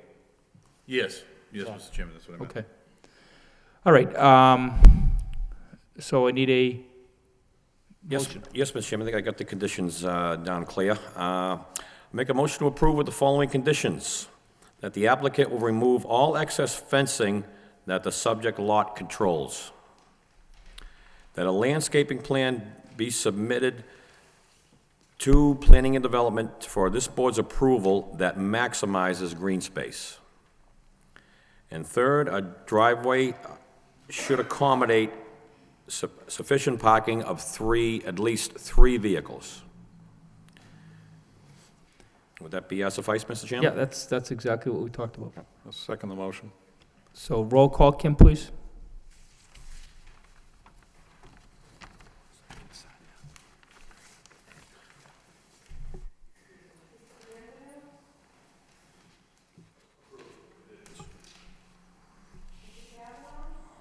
Approved with conditions.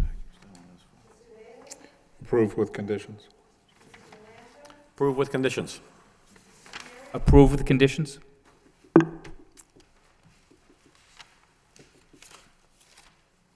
So you've been unanimously approved with conditions. I just need you to come up and sign the plans that you've handed in, and you can submit your landscape plan with the house to Rachel. Yeah, you can sign that one and date it, and then she can send them to the board for just an administrative review. Today's the 10th. Thank you, sir. Good luck. Thank you very much. All right.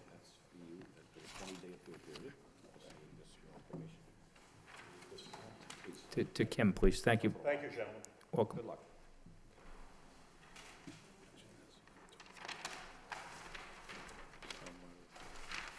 That's all part of the building permit.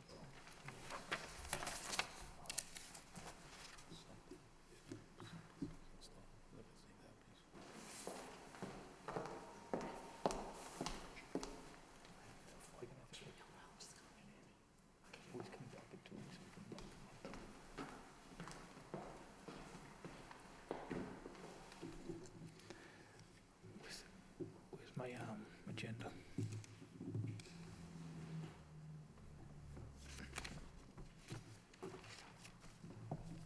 Okay, the final order of business is ZB 2006, number 78. This is an affirmation, reconsideration of a previous decision. The applicant is Lowell's Home Improvement Center, the attorney Alides. The address is 50 Lowell's Way, formerly known as 790, 816, 824, 836, 826.1 Chelmsford Street, and this is a commercial high-rise district, and the petition would like to modify a condition previously approved special permit relative to store deliveries at home improvement store. The original petition was to allow the use of retail home improvement store and internally illuminated signage and off-premises signage and variances for sign dimensions, locations, and materials. And this is a project that was recently completed and now is open for business. Attorney Alides, I remember, had been before this board several weeks ago and had informed us that there was going to be a petition to alter or amend the dates or times of delivery. So, Attorney Alides? That's correct. Mr. Chairman, members of the board, George Theolides, Jr., 133 Market Street, Lowell. And I'm here this evening with Randy Gaudette, who I think you recall we met the other night, was a few weeks ago, the store manager, and Sherry Clancy, who represents National Development, the original development company. Let me just say at the outset, to make something perfectly clear here, when the original permit was issued for the store, there were, as you well know, probably more conditions rendered than for any other project, I think, that ever was rendered or approved in the city. One of those conditions related to deliveries. And I wrestled a little bit with the concept of whether or not we were seeking a modification or a change or whatever, but I want to clarify one very important thing, because what we're really looking for here, as much as anything, is a clarification. The condition I'm talking about is the condition that indicated that deliveries were to be from 7 a.m. to 7 p.m. at the store.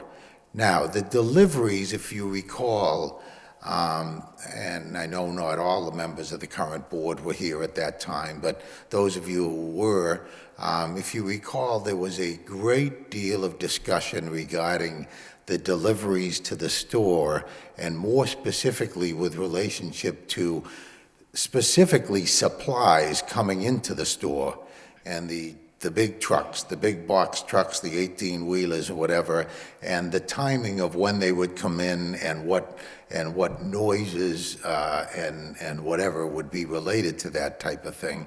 And it was on that basis that the board at that time said, no, we want to limit those deliveries from 7 a.m. to 7 p.m. Those are not the deliveries we're talking about. What has happened is, and I think Mr. Gaudette alluded to this at the last meeting that he appeared on a totally different subject, the deliveries we're talking about are his outgoing deliveries. These are the deliveries that go on, that are sent out by Lowe's to the customers, the washers and dryers, the dishwashers, the barbecues, the tables and chairs, et cetera, that get loaded on their trucks and go out, as well as the lumber and contractor supplies that go out. Now, we're really only talking about basically one flatbed truck that does the lumber and contractor supplies. That truck is loaded down the furthest end from Chelmsford Street on the Lowe's Way side. If you're familiar with the store, that's where the whole lumber yard, so to speak, the interior lumber yard is. That's where the flatbed truck is loaded, and the goods are shipped from there. That's probably 300 yards from Chelmsford Street. The only other deliveries we're talking about, that's one truck, by the way, and that's the only truck. The other deliveries are in box trucks, as they call them, the smaller ones that you see with Lowe's on the side and whatever. Those are the ones that deliver the tables and chairs and washers and dryers, et cetera. And those come out of about the center of the back of the store, still some distance from Chelmsford Street. What Mr. Gaudette found was that he has a crew that comes in at 6 o'clock. If he can get his own trucks, his own delivery trucks, nothing to do with the big box trucks, loaded and out of there by 6 o'clock, it makes it a lot easier to get a washer and a dryer to a family before they go to work in the morning. It makes it much easier and competitively better for them to be able to get supplies, the lumber supplies, the contractor supplies, out to their customers who are starting the jobs generally, as you know, at 7 or 8 in the morning. And that's really the only purpose that we are looking for here, is to be able to change the deliveries out so that they begin at 6 in the morning, 1 hour earlier, and they can go out to the customers as late as 9 o'clock at night. We're talking again, I asked him specifically, he can confirm that to you. One flatbed truck that goes out in the morning, and a couple of those box trucks that go out in the morning as well. That's the simple thing. I have Randy here to answer any questions that the board would have, as well as Sherry. Okay, thank you. Anybody here wishing to speak in favor of this petition? In favor? Mark? Mr. Chairman, members of the Zoning Board of Appeals, my name is Mark Goldman, 58 Oakland Street, Lowell, Mass. And when Lowe's originally came before this board, I spoke in favor of it, and I'm still in favor and urge that the board unanimously approve this. Thank you. Thank you. Anybody else wish to speak in favor of this petition? In favor? Okay, and hearing none, that portion of the public hearing is closed. Anybody here wishing to speak in opposition? In opposition, ma'am? Please state your name and address for the record, ma'am. My name is Prudence Stooley, and I live on 34 Albert Street. Lowe's is right at the end of our street. And thanks to Lowell's, they have cost us $675 this year. We had a flood in our basement, which we haven't had before. And when they were first building Lowe's, we were watching it closely, and on the sidewalk, there was water pouring down. The previous building had water in the basement. We told them. We said water would be flowing in our basement. Sure enough, a couple of weeks later, they had shored up the sidewalk, passed everything out. Well, water has to go somewhere. Well, 34 Albert Street is a good place for it to go. So, What's the street, ma'am? 34 Albert Street. Albert, okay. Isn't that uphill from Lowe's? Isn't that what? Isn't that up gradient from Lowe's? Am I wrong? Well, if we come out our street, we're facing Lowe's. Right, but isn't your property higher than Lowe's? Isn't Lowe's lower? Yeah, but there's an underground river. Okay. So, we also, when they first opened, they were supposed to have the lights turned down. At 10:30 at night, I could pull our drapes open and I could read a book laying in bed. Now, I'm a street away. And granted, it was large print book, but I could read it. The lights are up all the time. Some nights they're turned down a little, but they aren't all the time. So it's a very bright neighborhood. And, you know, you talk about saving a residential neighborhood. Well, we've had people that have sold their homes and have moved out because of it. I just am not in favor of it. If they're going to load the trucks at 6, that means people have to be there before 6, and the noise is going to go on 5:30, 4:45. So pretty soon it'll be, one thing after another. They've only been open for less than 6 months, and here they are before the board. So you're saying noise is a factor too? You mean to tell me you can hear No, these? noise is not a factor. Okay. I don't hear very well anyway, so as far as I'm concerned, noise is not a factor. So, but the lights are. The lights are a factor. The lights are a factor, and water in our basement So is a if factor. if those two issues were somehow addressed, the water, to the extent that it's related to those, the water and the lights, which, I don't know about the water, but the lights, if you see the lights coming from Lowe's, obviously, they are. So if those two issues were addressed, I'm just trying to separate what the petition is actually here for. I understand, it wasn't ideal for you, where you live, to have Lowe's approved, but it was approved, so it's there, so. It's there. It's there. There's nothing we can do about it. Right, but Yeah. I guess the issue with the deliveries was, I guess when we talked about this way back when, That's right. we just wanted to eliminate any noise, and I think that's why we wanted that designed on that far end. And we haven't heard any complaints from anybody about any noise, so I think, The lights were supposed to be addressed too, but I know that's not before the board now. right, well, I mean, they're here, so, we're gonna ask them about it. Yeah. So we're here, so we might as well bring it up. And anything else you have with Lowe's, we might as well bring up, so. Okay. Thank you for your comments. Before we go on to somebody else, do you want an opportunity to address those instead of, for anybody from Lowell's, if you know anything about it? I'd rather have you just address her concerns and then have whoever else wants to speak against it, address it so we remember what the issues are. I do know this, one of the conditions was that store lights go out 1/2 hour after the operational hours, which is 10, half hour later is 10:30. So that was one of the conditions, and that's what I believe they're doing now. You want to? Right, ma'am, do you think they stay on later than that? Yes, I do. Okay, sir, if you can, They were supposed to be dimmed at 10. Right, I remember dimming at 10 and then off at 10:30?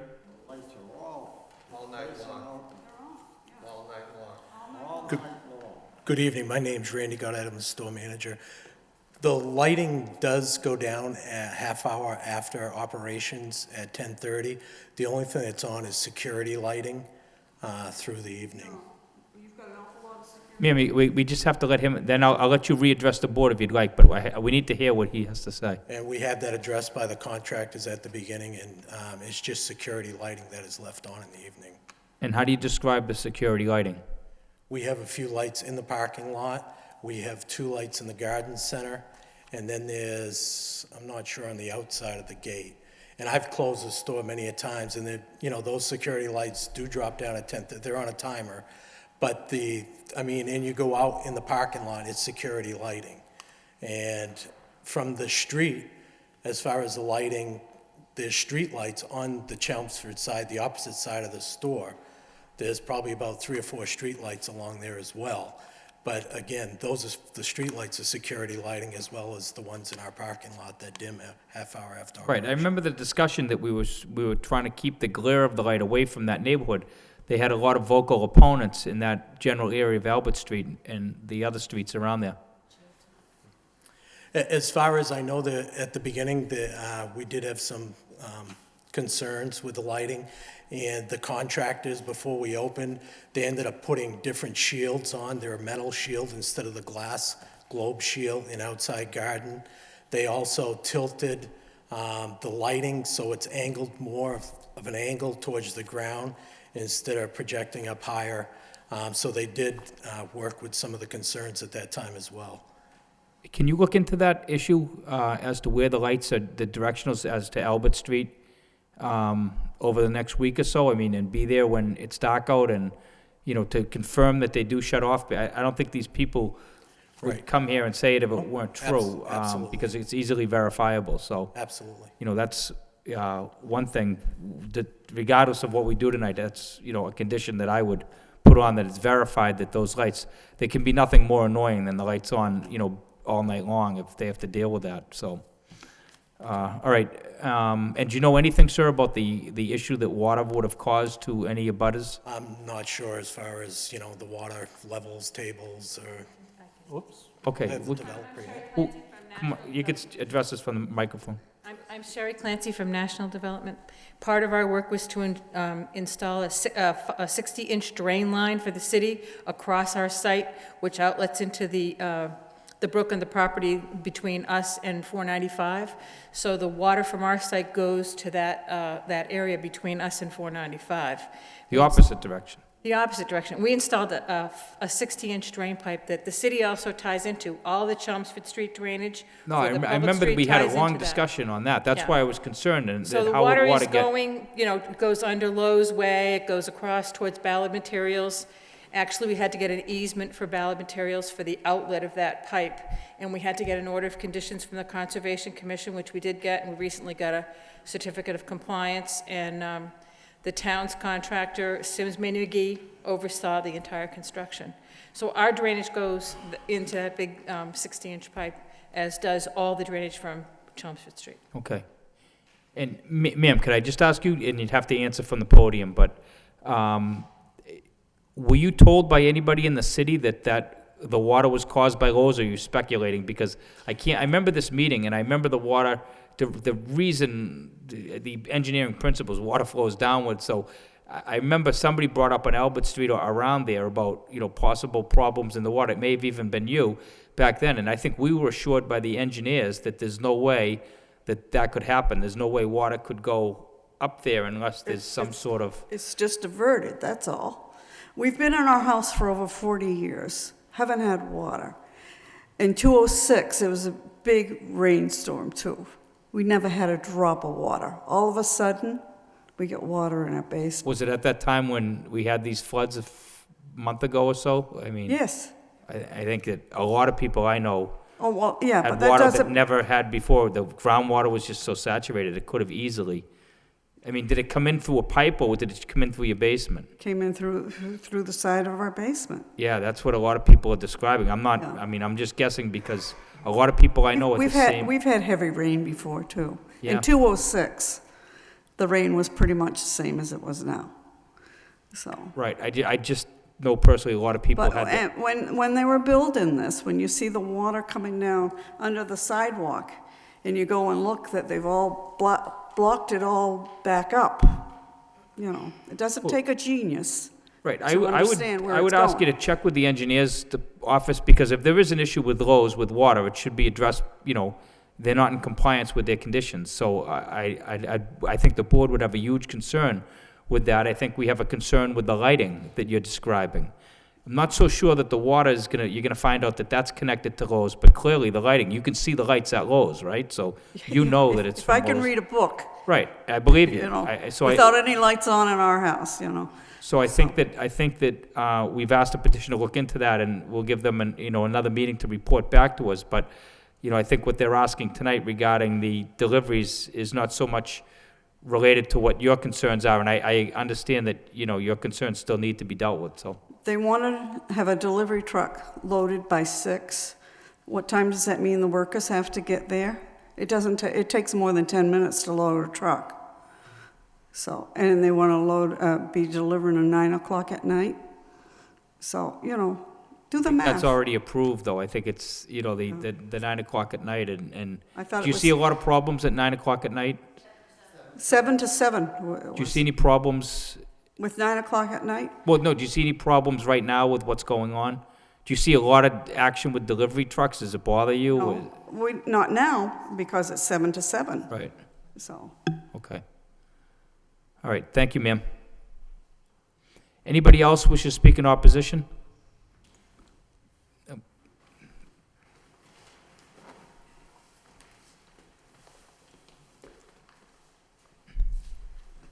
My name is Don Dooley, and I live at 34 Albert Street. We've lived there 40 years, 40-some years. 45. And we have seen water going down into the plant that was there before they bought this. So they had to do something. They knew that that was going to go that way. So they got a long sidewalk, and they had that fence up, which you couldn't look in. And that dropped off. And that caved in a couple of times during the rain. And the rain was going. And they had to build something that would prevent it from going in the property. And in building that, they built it deep enough because they knew that the plant that was there previous to Lowell's was a plant that had water come in through the parking and nothing about running down a hill. Albert Street is a virtual flat. It's a cut through. That's another problem that's brought up by the lights. They cut through and they race through. I've been out on the sidewalk and I've complained. I've said, hey, slow down. And they have taken their foot off the gas. But these are all things that have happened because Lowell's there. And it's not because that thing of lights is a crime. It's a big, big bulletin, lights right along the whole place. And we live up the street, and you still get it.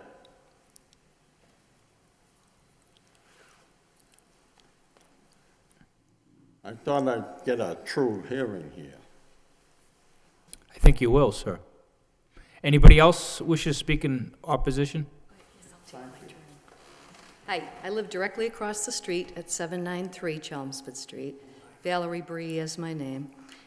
And I know we're not here about the lights tonight, but I would like to say that, yes, there are lights over there, and I actually sleep with a pillow over my eyes. I have room darkening shades. So they still come around my shades and, you know, that's how I have to sleep. Now, ma'am, are you saying they're on past 10:30? It's the security lights, I'm sure, and they're directed down, but they're still visible. I mean, it's lit up like a prison, basically, when they're open, and then the lights do come down. But I just thought I'd mention that the lights still are a bit of an issue. Now, the Lowe's opened, I believe, mid-February. Is that correct? And by the middle of March, I was sending emails. Miss Clancy gave me a contact point, and R. Patrick Burns, construction manager at Lowe's, and it's in Old Lyme, Connecticut. She gave me his email, or she forwarded my concerns to him. And I have to say, with the 7A, 7P, at 4:30 a.m., 4:50 a.m., anywhere between 5 and 5:30 a.m. Beep, beep, beep, beep, beep, beep. Lowell. Beep, beep, beep, beep, beep.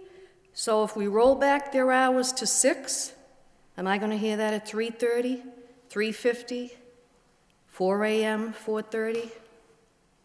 Doesn't seem fair to me. In mid-March, I did send Mr. Burns, I'll just read a portion of the email. I had asked, to whom should I address complaints regarding the noise from the Lowe's in the early a.m.? I'm specifically referring to the safety backup alarms used by the vehicles on the property. This is occurring between the hours of 5 a.m. and 5:30. I find this unacceptable. The manager, of course, when he was interviewed by the Lowell Sun, kept saying he wanted to be a good neighbor. Making noise at that hour is not being a good neighbor. The city and Lowe's, put that business across the street from a whole bunch of homes. I mean, they knew they were putting it in a neighborhood. Yes, it's zoned for, business, but, please be considerate of us. I'm concerned that with the good weather, this was in March, when my windows are open, that this will be even more annoying. Can you assist me? And Mr. Burns emailed me back. He said, I will call the store manager and advise of the order of conditions regarding the exterior working hours. I emailed him back because I wanted to be sure, is it 7 a.m.? And he never responded. I had emailed him back because the very next day, the backup alarms were being heard at 5:35 a.m. And so we have one truck going in there. It doesn't matter if it's one truck or 4 trucks. We're still going to be hearing the backup. My house is located directly across from the main entrance to the garden center. Then we step back to the main entrance to the store. Then we step back to the main entrance to the indoor lumber area. That is exactly where I'm seeing this vehicle when I look out my shades with the backup alarm going on at the lumber yard. Bear with me. This hard-working nurse manager, been up all day. Let's see. My husband was out walking by mid-April, 5:45 a.m. with the backup alarms, noise from them. And he spoke with Jackie, a supervisor, who verified that, yes, the hours are 7A to 7P. So on April 27th, I sent an email to the city. I usually, send emails to whether it's National Development or the Lowe's reps, only when I have to.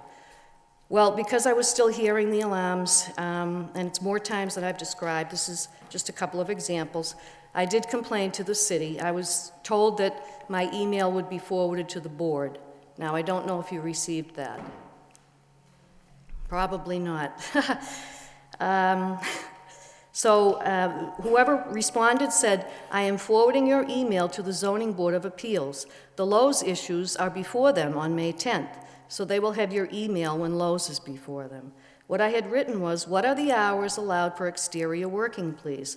I am consistently being awakened by the backup alarms from vehicles at the Lowe's on Chelmsford Street.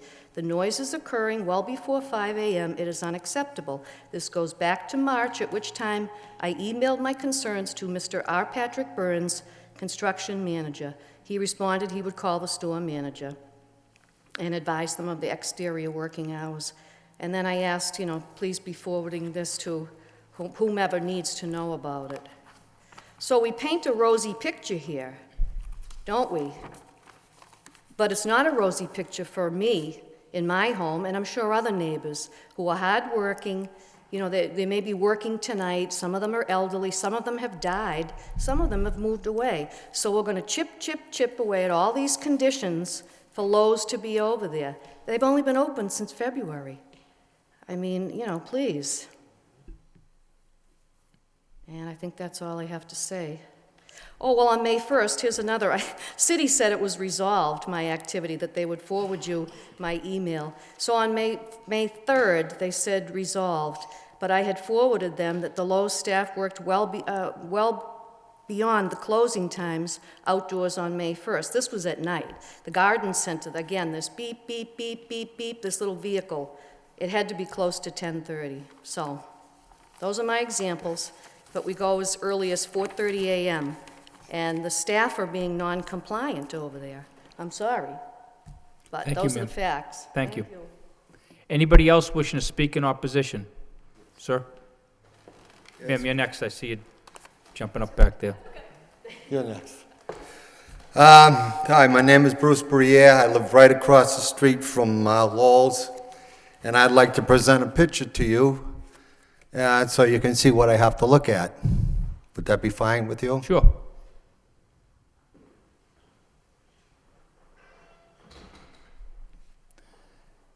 That's looking through my front porch. Okay, Mr. Breer's handed me a picture of what appears to be a photograph looking through a porch with a glass window at the front of Lowe's, so I'm going to pass it. 793 Chelmsford Street. Pass it to the board members, and I can also pass it to the applicant and anybody else who'd like to take a look at it. So go ahead, sir, would you like to tell us? Yes, that's my residence and my home, along with my wife. I raised my 2 kids in Lowell. And I've been there for 31 years, always paid my taxes. Even though the taxes keep going up, I still pay them. I got 5 words to say. Like they're in my head all the time. There goes the neighborhood. And there went the neighborhood. Mr. Elias, in due respect, you brought Lowell's, and with your development company people. Sir, you have to direct. Through you. So you can look just. Through you, Mr. Gary. They brought Lowell's to the neighborhood. And they promised that they would be fair to the neighborhood. Well, that's not the case, as you can well hear tonight. All night long you hear noise over there. They don't follow the rules. They work all night long, they make all the noise they want. The neighborhood, forget it. I've talked to Randy Gaudette. Randy Gaudette couldn't handle the situations that came up. He tried to. He did. He tried to, and we talked, but he could not handle the situations of the noise, the lighting. And they started sending me emails from people down in Arizona and everything, but the problem was right here in Lowell in the neighborhood. 5:30 in the morning, walking by the greenhouse, I hear this beep, beep, beep. You know, the famous beep, beep, beep from the safety things from the forklift. I called the manager out, and I said, "What are you doing?" "Oh, well, we're working." I said, "Well, what are the hours?" This is 5 o'clock in the morning. "What are the hours?" "Oh, I understand, it's 7 to 7. Well, I said, "It's 4:45 in the morning." "Oh," she says, I said, "Please make a note of this and tell Mr. Gaudette about it." Mr. Gaudette never called me back on the issue. Nobody called me back on the issue, and this is what's been going on since day one. The neighborhood is getting bamboozled. Excuse me. The neighborhood is getting bamboozled.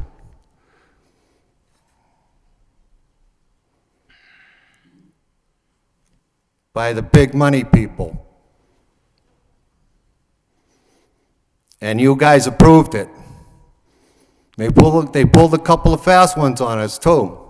The wall went, there's no wall now. They didn't want the wall.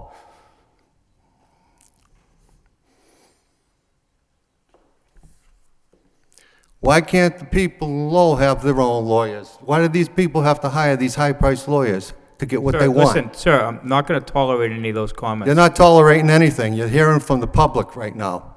Sir, if You heard me before, didn't you, Mr. Gary? Sir, I'm going to speak now. If you keep it up, I'm going to ask you to step away from the podium. We're giving you all the respect. I'm not doing any Listen, harm. sir, we're giving you all the respect. You have to give us all the respect. You're Okay. talking to the board, and you're being disrespectful to the board, and you're being disrespectful to In the what way? applicant. Because you're calling people fancy lawyers and things like that, and you're saying this board Fancy approved lawyer it. is being disrespectful? I think it is, sir. It's being sarcastic. Well, I take that back. then. And He's sir, not you're a all- fancy lawyer, but I know he's a good lawyer. Sir, you're also not doing anything to further your cause, so I just suggest you keep your comments down. All right. I see you're pissed off. I think I said enough, and you met me before, and I talked to you. Right? Absolutely. Yeah. What's your point? Yeah. All My right, point sir, is, Sir, I think we've heard enough. I think we've heard enough, yeah, quite frankly. yeah, let's do something. I'd like to move on as Let's other do people. something for the neighborhood. We're trying, we're trying. Okay. Please. Thank there's you other very people that like to much. speak. Thank you. Anybody else? Kathleen Ty at 46 Victoria Street.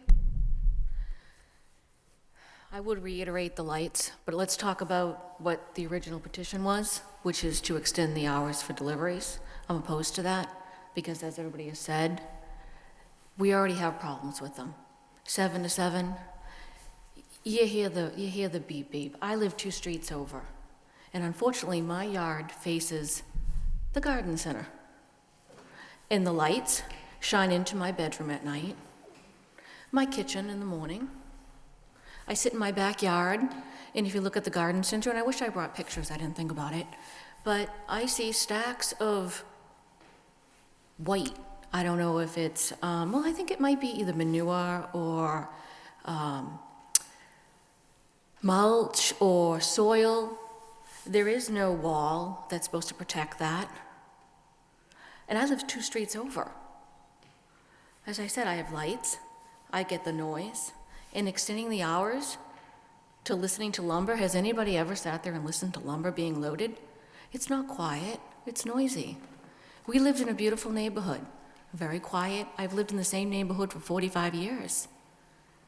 I bought a house there 5 years ago, and I wanted a nice, quiet neighborhood. Lowe's has not been the neighbor they said they were going to be. They didn't have the police posted for the 90 days at Wellman or Industrial Ave, or now they call it Lowe's Ways or whatever. They're not being good neighbors. And when I came in to ask about the petition, I was told actually by Kim that we could present any type of issues at this meeting, which is I think why everybody is doing this. And I'm asking you to please help us. You allowed those to come in and destroy our neighborhood, and they're continually chipping away. Now it's, I want deliveries an hour earlier. Now, in the paper it states, I believe the manager said this, that they'd like to extend the hours. We can't have that. It's a neighborhood. The Highlands is one of the oldest neighborhoods in the city. It doesn't fit in with the master plan. What are we going to do about the wall?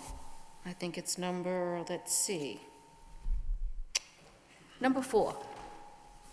Construct a serpentine brick wall as a barrier along Chelmsford Street and incorporate a mixture of mature trees, shrubs, and landscaping. There is no wall. I view it every single day I walk out my back door. I see the garden center. There is no wall. The lights as well. They shine in my bedroom.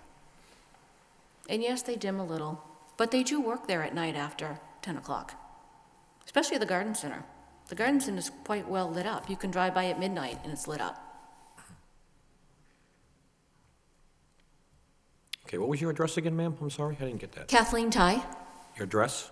46 Victoria Street, Thank you. and it's right at the bend. If you know Victoria Street at all, it's right at the bend, Know the neighborhood quite well, yes. and my backyard faces Lowe's.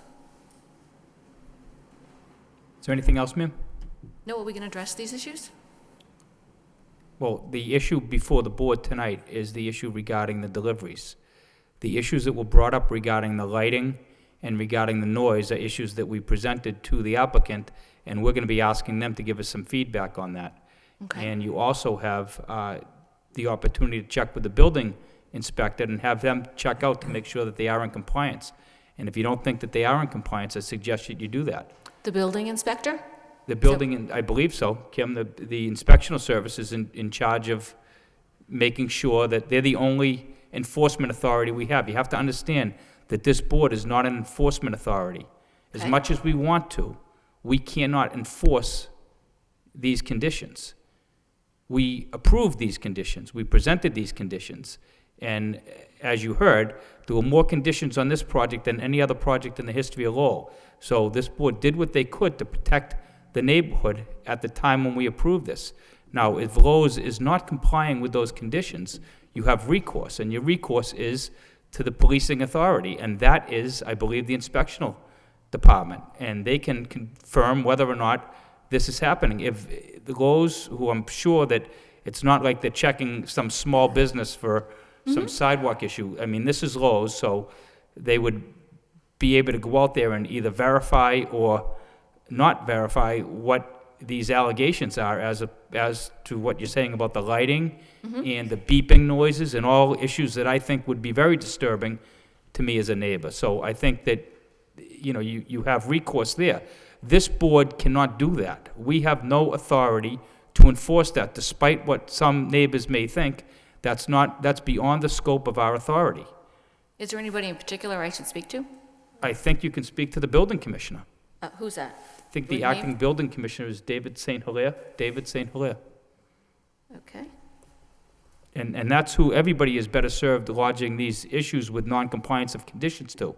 Okay. But we're here tonight on the issue of a petition to modify a condition that has to do with a delivery schedule. And, the only point that I think is relative to that has been made tonight is the beeping noises that you hear, in what I can only assume is in preparation of these deliveries or that schedule. But if people are out there at that hour, you have ways to determine and to prove whether or not somebody is out there. You can take videos or pictures or do whatever you want and show them to the building inspector.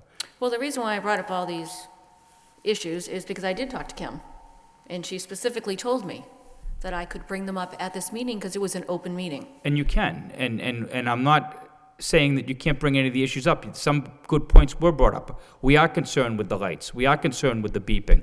We're concerned with the flooding if it's related to that. But we don't have any authority to enforce those conditions. But Mr. David St. Hilaire does. Yes, he does. Okay, and I have one more question. In regards to the signage and on Wellman, no left turn, I should speak to the city council? I think you would speak to the traffic department, if I'm correct. Well, it says in here, if approved by city council. Can I speak about this? Sure, ma'am. We went to. Ma'am, you have to speak from the podium, I'm sorry. I'm Sherry Clancy from National Development, and there was a number of traffic calming measures that were discussed as being possible, but they had to come from the city council. Before it goes to city council, it has to be proposed to city council by Jeff Gomes, a traffic person. So he was the one that actually reviewed those and decided whether or not they had merit. And there was a memorandum that was issued, which if you want to give me your information, I can forward it to you. But we did come before this board, and that was at a previous meeting. We did discuss these traffic calming measures and the recommendations of Jeff Gomes. I've never seen any recommendations from Jeff Gomes. Well, we can share them with you. I mean, it's And these are all abutters. We're all abutters, and we did not get any message from Jeff Gomes or... Well, I don't think it was sent out, but it was taken up at a public hearing, and if you want me to furnish them to you, I can. I would love to. Thank you. Thank you. Anybody else wishing to speak in opposition? Sir? My name's Paul Janonka, 40 Victoria Street. And I really wasn't planning on saying anything, but I decided to speak. Between 5:30 and 6 o'clock in the morning, you can hear the beeping of the trucks. And also at night, when I've gone by, after 10 o'clock, 10:30, 11 o'clock, people are still in the garden center. And there are cars over there. The lights do not bother me because I'm on the curve on Victoria Street, and I don't really see the lights, but I can hear the beeping. Thank you. Thank you, sir. Anybody else wishing to speak in opposition? In opposition, sir, I'm not hearing from you again. Sit down, sir. I'm not recognizing you, sir. I'm in opposition to what they're here for. Okay, to extend. Sir, you won't be allowed at any further meetings if you keep it up, sir. Attorney Leitis. A few things, if I may. First of all, I've been involved with an awful lot of zoning cases in the last 40-plus years in the city. And I can say that there are plenty of instances where everybody in every neighborhood isn't exactly happy. I think you know that. The members of the board know that as well. I can also say that I've never seen anyone endeavor to be as helpful to neighbors as this woman has been in behalf of national development. I'd venture to say that she's probably had 20 or 30 conversations with Mr. Briere and his family trying to help to straighten situations out in that. There are some things that you just absolutely can't provide for. When a truck backs up, there are federal laws that say that you have to have a beep, beep, beep. It's a safety issue, and of course that's going to happen. Irrespective of whether or not the trucks, if you recall, Mr. Geary, because I think the three of you, well, at least you and Mr. Belanger were at the hearing for that. If you recall, the discussion was that they didn't want to get trucks in there and just sitting and then moving all around the place and back and making those noises, having the noises from the trucks that, I'm trying to think, the diesel running all the time, et cetera. Those were the principal arguments with reference to that. We've avoided that.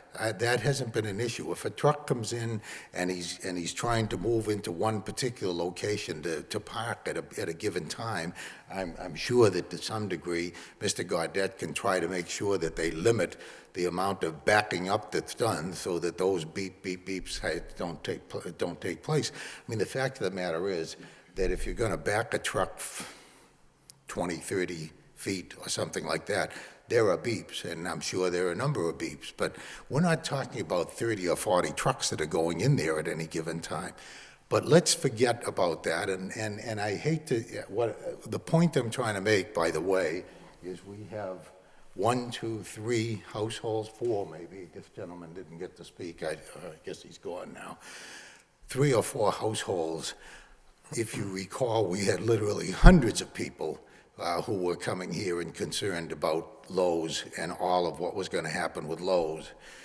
There's a totally different thing that came out of it, and I'm proud to say, as I've said to you before, we produced hundreds of construction jobs, we produced hundreds of permanent jobs, we built a beautiful building there. Is it perfect in every respect? No, but this is a neighborhood that's part residential and part commercial industrial, so you have to expect those kinds of things. I mean, gosh, there could have been a cement plant that went in there without any variances, and just imagine the noises that would have taken place in a place like that. So, back to, just one second, let me finish. So, back to the issue at hand here. As I said to you, simply, we only want the opportunity to be able to load the lumber truck way down on Lowe's Way, literally hundreds of yards away from Chelmsford Street, one truck in the morning and a couple of box trucks. That's the issue that's before us.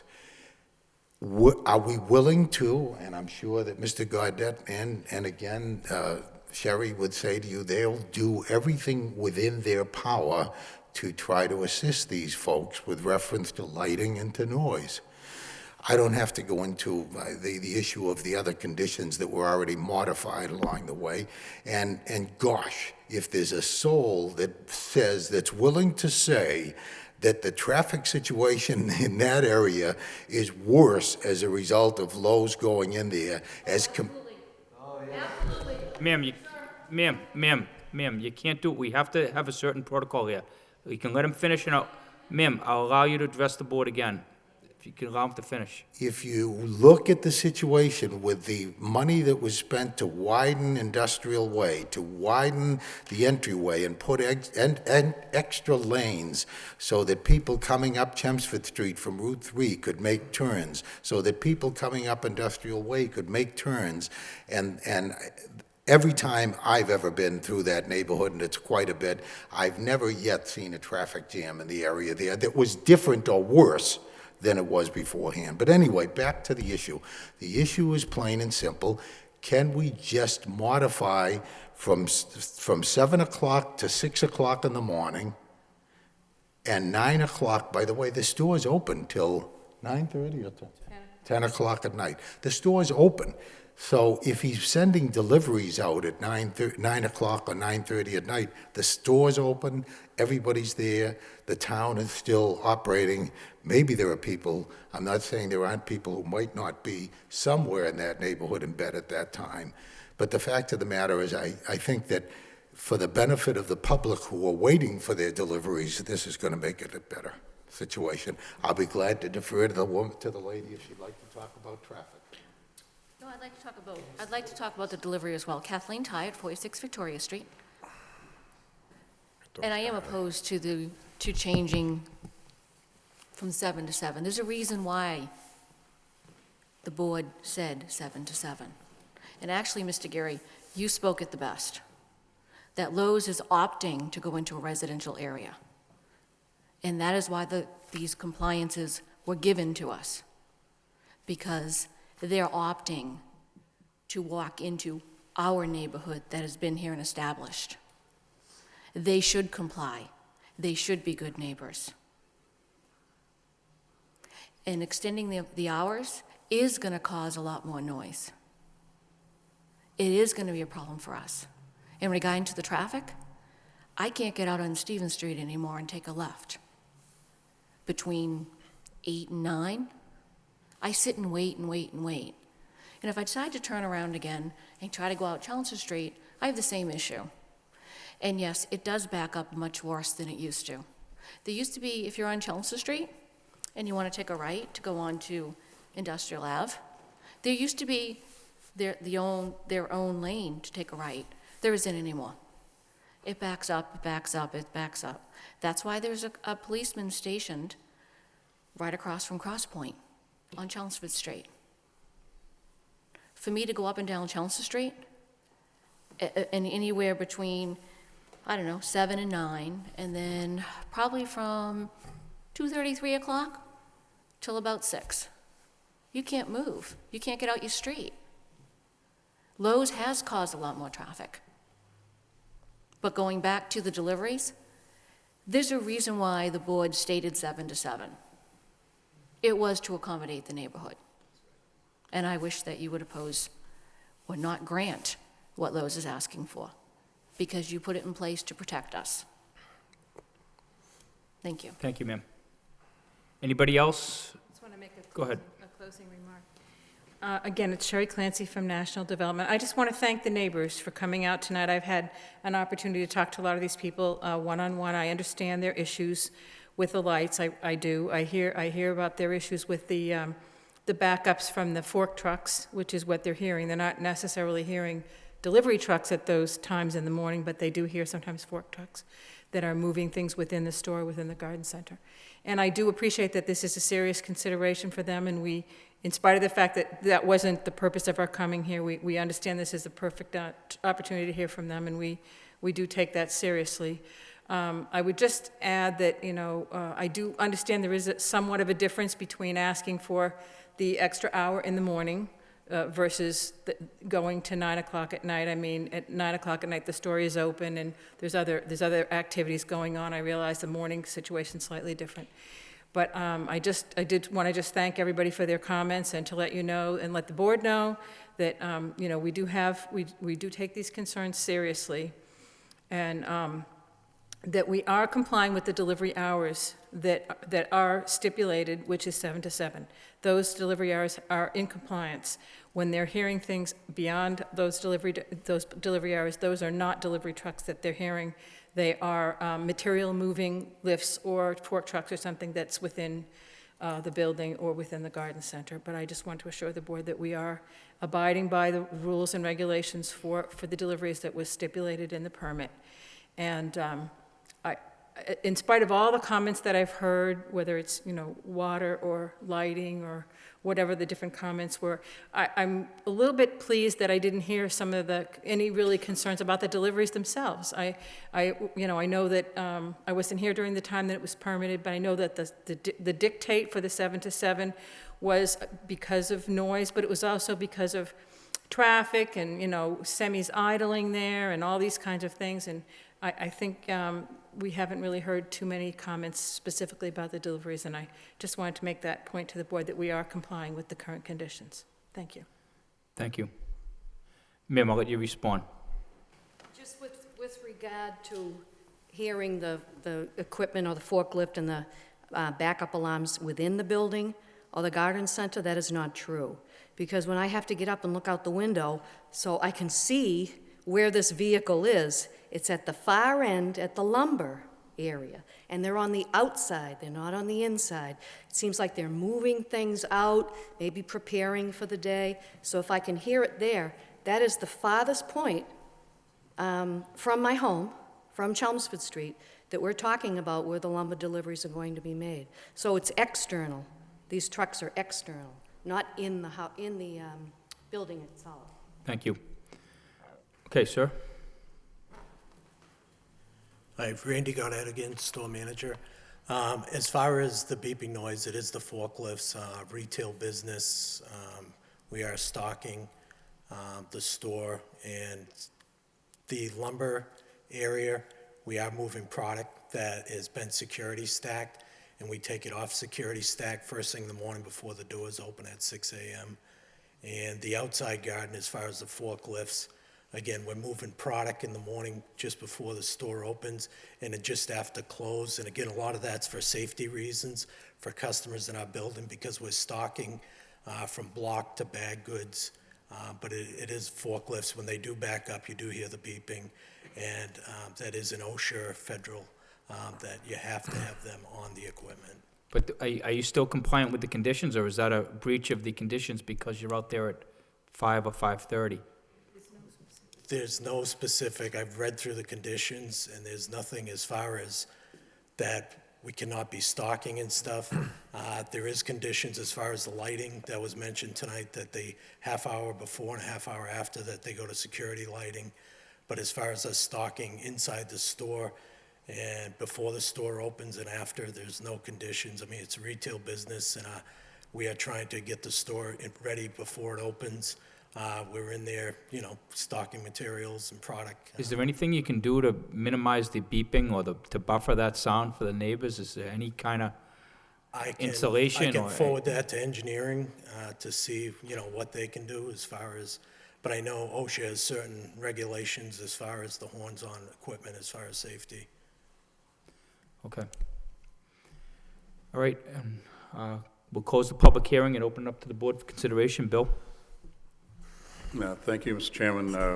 I wasn't on this board for the decision for the Lowe's, but based on everything I've listened to tonight, I don't know how I can justify to move it to 6 a.m., to be quite honest with you. Because this thing about the safety, I can totally understand the safety. I've worked in those environments before. I don't see how moving your hours back to 6 is going to solve the problem that the neighbors are having with noise, because obviously your doors have to be open as you're moving this material around. Is that correct? So I don't see how this whole problem can be abated by moving the hours back as opposed to keeping them where they're at. And I have to agree with the chairman, if there's something that's not being enforced per the conditions that were set, then that's not up to this board. That is up to another authority. But based on the facts that I've listened to tonight, and there's been a lot of things said, and the reason why you're here tonight is to move your hours from 7 to 6, I don't see how you can avoid the noise factor. If there's a problem now with the 7 o'clock, I can just see it being worse if it's going to be 6 a.m. The safety is the safety. I don't know how you get away from that, and I don't see how that's going to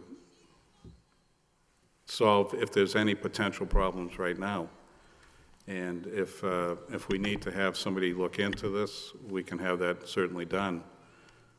But based on the facts that I've heard tonight, and it has nothing to do with what happened many years ago and these other problems that the neighbors have had, I really can't justify giving you the authority to go back from 7 to 6 a.m. That's all I have, Mr. Chairman. Thanks, Bill. And Corey? Thank you, Mr. Chairman. I'm a little, I have mixed reviews on this one, and I do thank the neighborhood for coming out and sharing your concerns, because, you know, I was on this board at the time of approval, and I did approve this project, and I stand by that. Now, a project of this magnitude, unfortunately, does fall on the backs of some of you who live directly across the street, and I empathize with you. But, you know, you reside on Chelmsford Street or close to Chelmsford Street, and 30 feet across the street, it becomes commercial, which butts the Lowell connector. And as Mr. Lighty stated, it could have, we had a failed business there, a vacant building. It could have been far worse what went in there without permits, and then none of us would have had input. So we need to think of that as well. I mean, Lowe's came in here with a tremendous plan. They have done some good things. Okay, they upgraded the drainage, the sewer, the infrastructure to the tune of $2-3 million. That, guess what? The federal court mandated that the city of Lowell had to upgrade. And guess who's going to encore that? All of us, the taxpayers of the city. And that includes this board as well. So Lowe's has done some good things. Now, regarding the traffic, I reside near there, not as close as some of you. I don't claim that. But I drive by there daily, twice daily in many cases, and I do not see any additional impact in traffic whatsoever. I understand in the morning, as a woman stated, that Stevens Street going to the highway, there's traffic in the morning. As far as I know, that's always been the case. You're going to Route 3, you're going to 495. That is highway traffic, people commuting to work. I don't feel that Lowe's has impacted traffic whatsoever. If anything, it's a lot smoother flow there, and I firmly believe that. Now, regarding the flooding issues, I don't see how a resident of West Albert Street can be flooded from a lower-lying Lowe's, which I don't understand that. Ma'am, I don't deny your basement flooded. I'm not calling you a liar. But is it as a result of Lowe's? I beg to differ. I mean, they did upgrade the drainage. I don't see how that could have impacted a home on West Albert Street. I just don't see it. I could be wrong. Now, the beeping is a big concern of mine, okay? Now, you do live on Chelmsford Street, but, I mean, is it any different from a fire truck coming by at 3 in the morning, or an ambulance, or a police vehicle? I mean, it's additional, doesn't help matters, I understand. And that I want to address, that beeping, hopefully the manager of the building can address it to his corporate office, and we can find something to do. There's a big concern of mine. There's no need of that. There are safety issues which this board cannot overrule. We cannot say, turn your beepers off in your forklifts. We can't do it. So the lighting, I find it hard to believe. I don't think that Lowe's would do that. They've been a great neighbor, partner to the city and the neighborhood, in my opinion. If they have turned it on to 10:30, if they're on after 10:30, then I'd like to know about it. But I think they've, to my knowledge, to this point, have abided by that rule. And I don't know if we could scale back that. The security lights, we certainly cannot say turn those off. But there are some small issues that, unfortunately, again, fall on the backs of you, the direct abutters of this project, and I empathize with you. But we will try this board, we will try and protect you, we're going to work with you, but you have to work with them as well. We're all in this together. And we will, I promise you that this board will make a pledge to address some of these issues regarding the beeping and the lighting and whatnot. Thank you very much. Okay, and Kevin? Thank you, Mr. Chairman. I wasn't on this board when this project was voted on. My comments in particular on the extension in the morning would be difficult to support, given the noise factor. I could see extending it into the evening beyond 7 o'clock. I think that while the store is open, I think that a certain amount of noise would be expected and acceptable. Thank you. And Rick? Through you, Mr. Chairman, I was also not on the board when this was voted on, but I hear everybody saying that Lowe's is willing to work with the neighbors. If Lowe's is willing to work with the neighbors, then I think they should start looking into putting the wall back up or trying to mitigate the sound over there. We were told when we voted to eliminate the wall that certain things weren't going to happen, that the noise was going to be less than what everybody thought, and then we let the wall be taken off, and now we have, I think, shrubbery over there, so obviously it's not working. So if we could go back to Lowell's, go back to the engineers, and let's do some testing out there or whatever we have to do and see if we can help the neighbors. Again, I empathize with the neighbors. They do take a burden for this, facility to be there. The city wanted it there. We need, jobs and growth. But I think Lowe's has to work with these people. And if you can mitigate the noise, maybe you can come back and look at, 6 o'clock load times. That's all my comments, Mr. Chairman. Okay, and, I was on this board when it was approved, and I have a pretty good recollection of what went on back then as far as the conditions, especially the ones that the neighbors were more vocal about. And I remember going through the discussion of the 7 to 7, and I remember the issue about deliveries and the noise, and my concern, again, is something I just, despite what I feel like doing out of anger, I couldn't approve this because of the beeping. And it was verified by the manager that happens, and I don't see what 1 hour does really to make a big difference in Lowe's, but I do see how the hour makes a big difference to the neighbors if the beeping now starts at 4:30 or something like that. There was a reason that we put it in there. If there's another way to address the beeping so it doesn't occur before 6 o'clock, then I think, you may have a better chance, at least with me, because then there's no noise until 6 o'clock, a lot better situation than they are in right now. So with everybody claiming that the beeping is occurring and nobody saying that it's not occurring, I'm not comfortable I don't see any reason we can justify allowing you to do that an hour earlier. I mean, I understand the retail aspect of it, I understand the delivery aspect of it with your projects, but, we did have a extended hearing on this, and the issue was directly, at least several hours of it, directly related to the noise and the impact it's going to have on the neighbors, that they came here for the most part in good faith and told us exactly what was occurring there, and I believed them. So that's my feeling. I have a suggestion or a request, I guess I could say, Mr. Chairman, and I don't know if it was Mr. Belanger or Mr. Kavanaugh. I spoke to my clients about the issue of a couple of the things that were discussed today. I guess I'd like to propose, I didn't hear anyone say that there was a problem of the evening part from 7 to 9 o'clock. So I guess I would like to modify my request so that we extend only the evening portion from 7 to 9 o'clock, and then taking some lead from all of you, I guess, see what Mr. Gaudette can do additionally to try to solve some of those beep beep, as they say, noises along the way. So I'll make that in the form of a formal request, I guess, to modify the hours from 7 to 7 to 7 to 9. Are you asking to do that right now? Correct. Well, maybe as a suggestion back, if we could postpone it or continue it for a couple weeks, and you could get a chance to talk to the neighbors about, maybe addressing these issues. You'd have 2 weeks to talk about what you could do regarding the things that you actually can control. I know you can't really control the beeping, but you can control the lighting. You can control where it's pointed. You can, look at these folks' houses. You can look into the issue of the flooding and get some sort of, verification that it didn't cause that, and if it did, fix it. And, maybe they'd be willing to work with that a little bit. I think it's, rather than reopen the public hearing, because now you're asking for a modification, it wouldn't be fair for me not to reopen the hearing and have them give us input on that, and where it's gone on for a while tonight, maybe everybody needs to get some rest and think about this.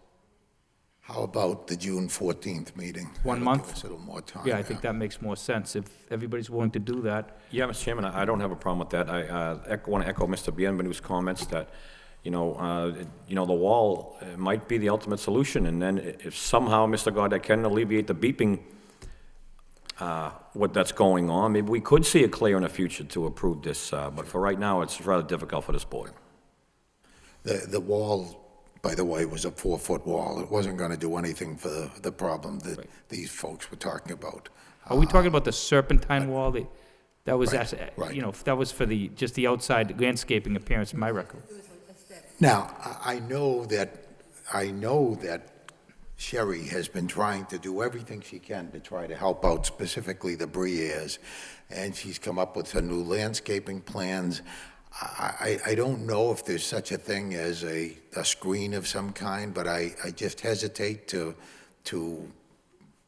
make a suggestion like that. I'm not an engineer, I'm not a noise engineer, but certainly I think based on Mr. Gary's suggestion, if we get a month's time to do it, we can revisit that situation. Right, and we understand that you're not going to be able to make everybody completely happy unless you tear the store down and restore it back to what it was.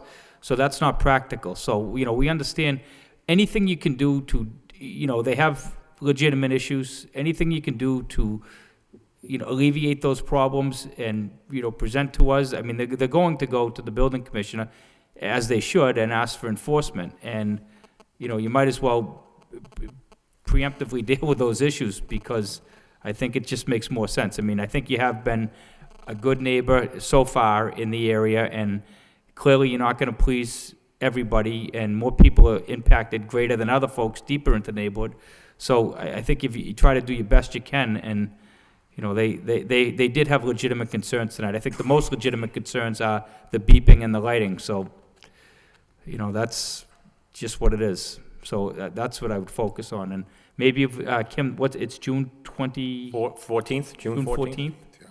That'll give the petitioner over 30 days for Mr. Goddard to address. Right.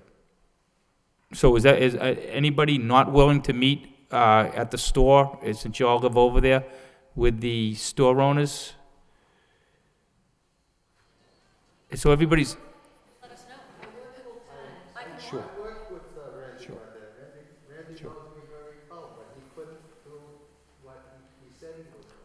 Okay, We'll find a way. Okay, We'll so, accommodate these folks. and if you, Attorney Rice, as long as you give people notice, I mean, I know one woman, she's a nurse, so different hours, so. June 14th, is that? June 14th is the meeting, so there's a month to figure out, and even if you have to have a separate meeting, because if there's not a lot of neighbors here, so, if you could make a good faith effort, I think it would go a long way. Absolutely. Mr. Chairman. Go ahead, Bill. So at the June 14th meeting, is it the same petition that's in front of us tonight? The only issue is if you are going to go to modify that, since it's June 14th, you may want to, in the form of another application, just to make sure, or you can get some confirmation from Kathy Murphy that you can do that. I think there's a power within the board to make a modification of a request. In other words, to reach, as you do on many other occasions, you say, well, I'm going to give you 20 feet, but I won't give you 30 feet or something like that. I believe it's inherent with the power of the board to accept a change after there's been a public hearing that's been advertised and everybody's there. To answer the question specifically, I guess what I think would be the fairest way would be to, let's say, keep it the way it is at this point now, but let's see when we come back on the 14th what arrangements, if anything, could be made, any compromises, any other efforts that we could make to accommodate the neighbors that would make them happy. And then I would give you a written modification of my request, which is within your power to accept. Okay, I think that's accurate. Okay. Does that answer your question, Mr. Bailey?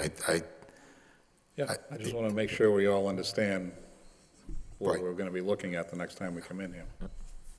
So I'm saying rather than just leaving it hanging, is it one or the other? I say let's leave it with what's been presented to the board, but with the understanding that we hope we'll find a solution that may result in a change of what we're actually requesting. Okay. So it's going to be a true continuance. True continuance, yep. Okay. With that being said, Mr. Chairman, I'd like to thank the neighborhood for coming out, for starters, and the next meeting will be June 14th, so you will not be notified. You know about it tonight, so, and I'd like you to know also that the building commissioner is on hand. He's in the corner there, Mr. Dave St. Hilaire, who's very, very committed. I'm sure he'll answer all your concerns, if you'd like. And so with that being said, I'd like to make a motion to continue till June the 14th, 2010. Second the motion. Okay, roll call. Kim, please. Continue. Continue to June 14th. Continue. Continue to June 14th. Continue, June 14th. Okay, thank you, everybody, for coming. We'll see you on June 14th. Thank you. Corey, any other business? No, Mr. Chairman, no minutes to accept, so with that being said, I'll make a motion to adjourn. Okay, all in favor, say aye. Aye. Meeting adjourned.